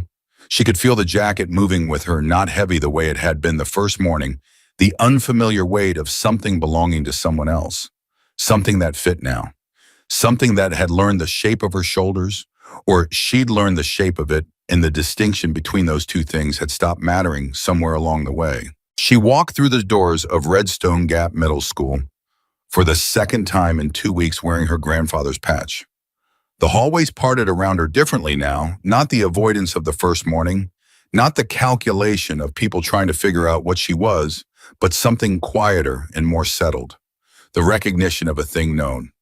She went to her locker, she opened it, she got out her books.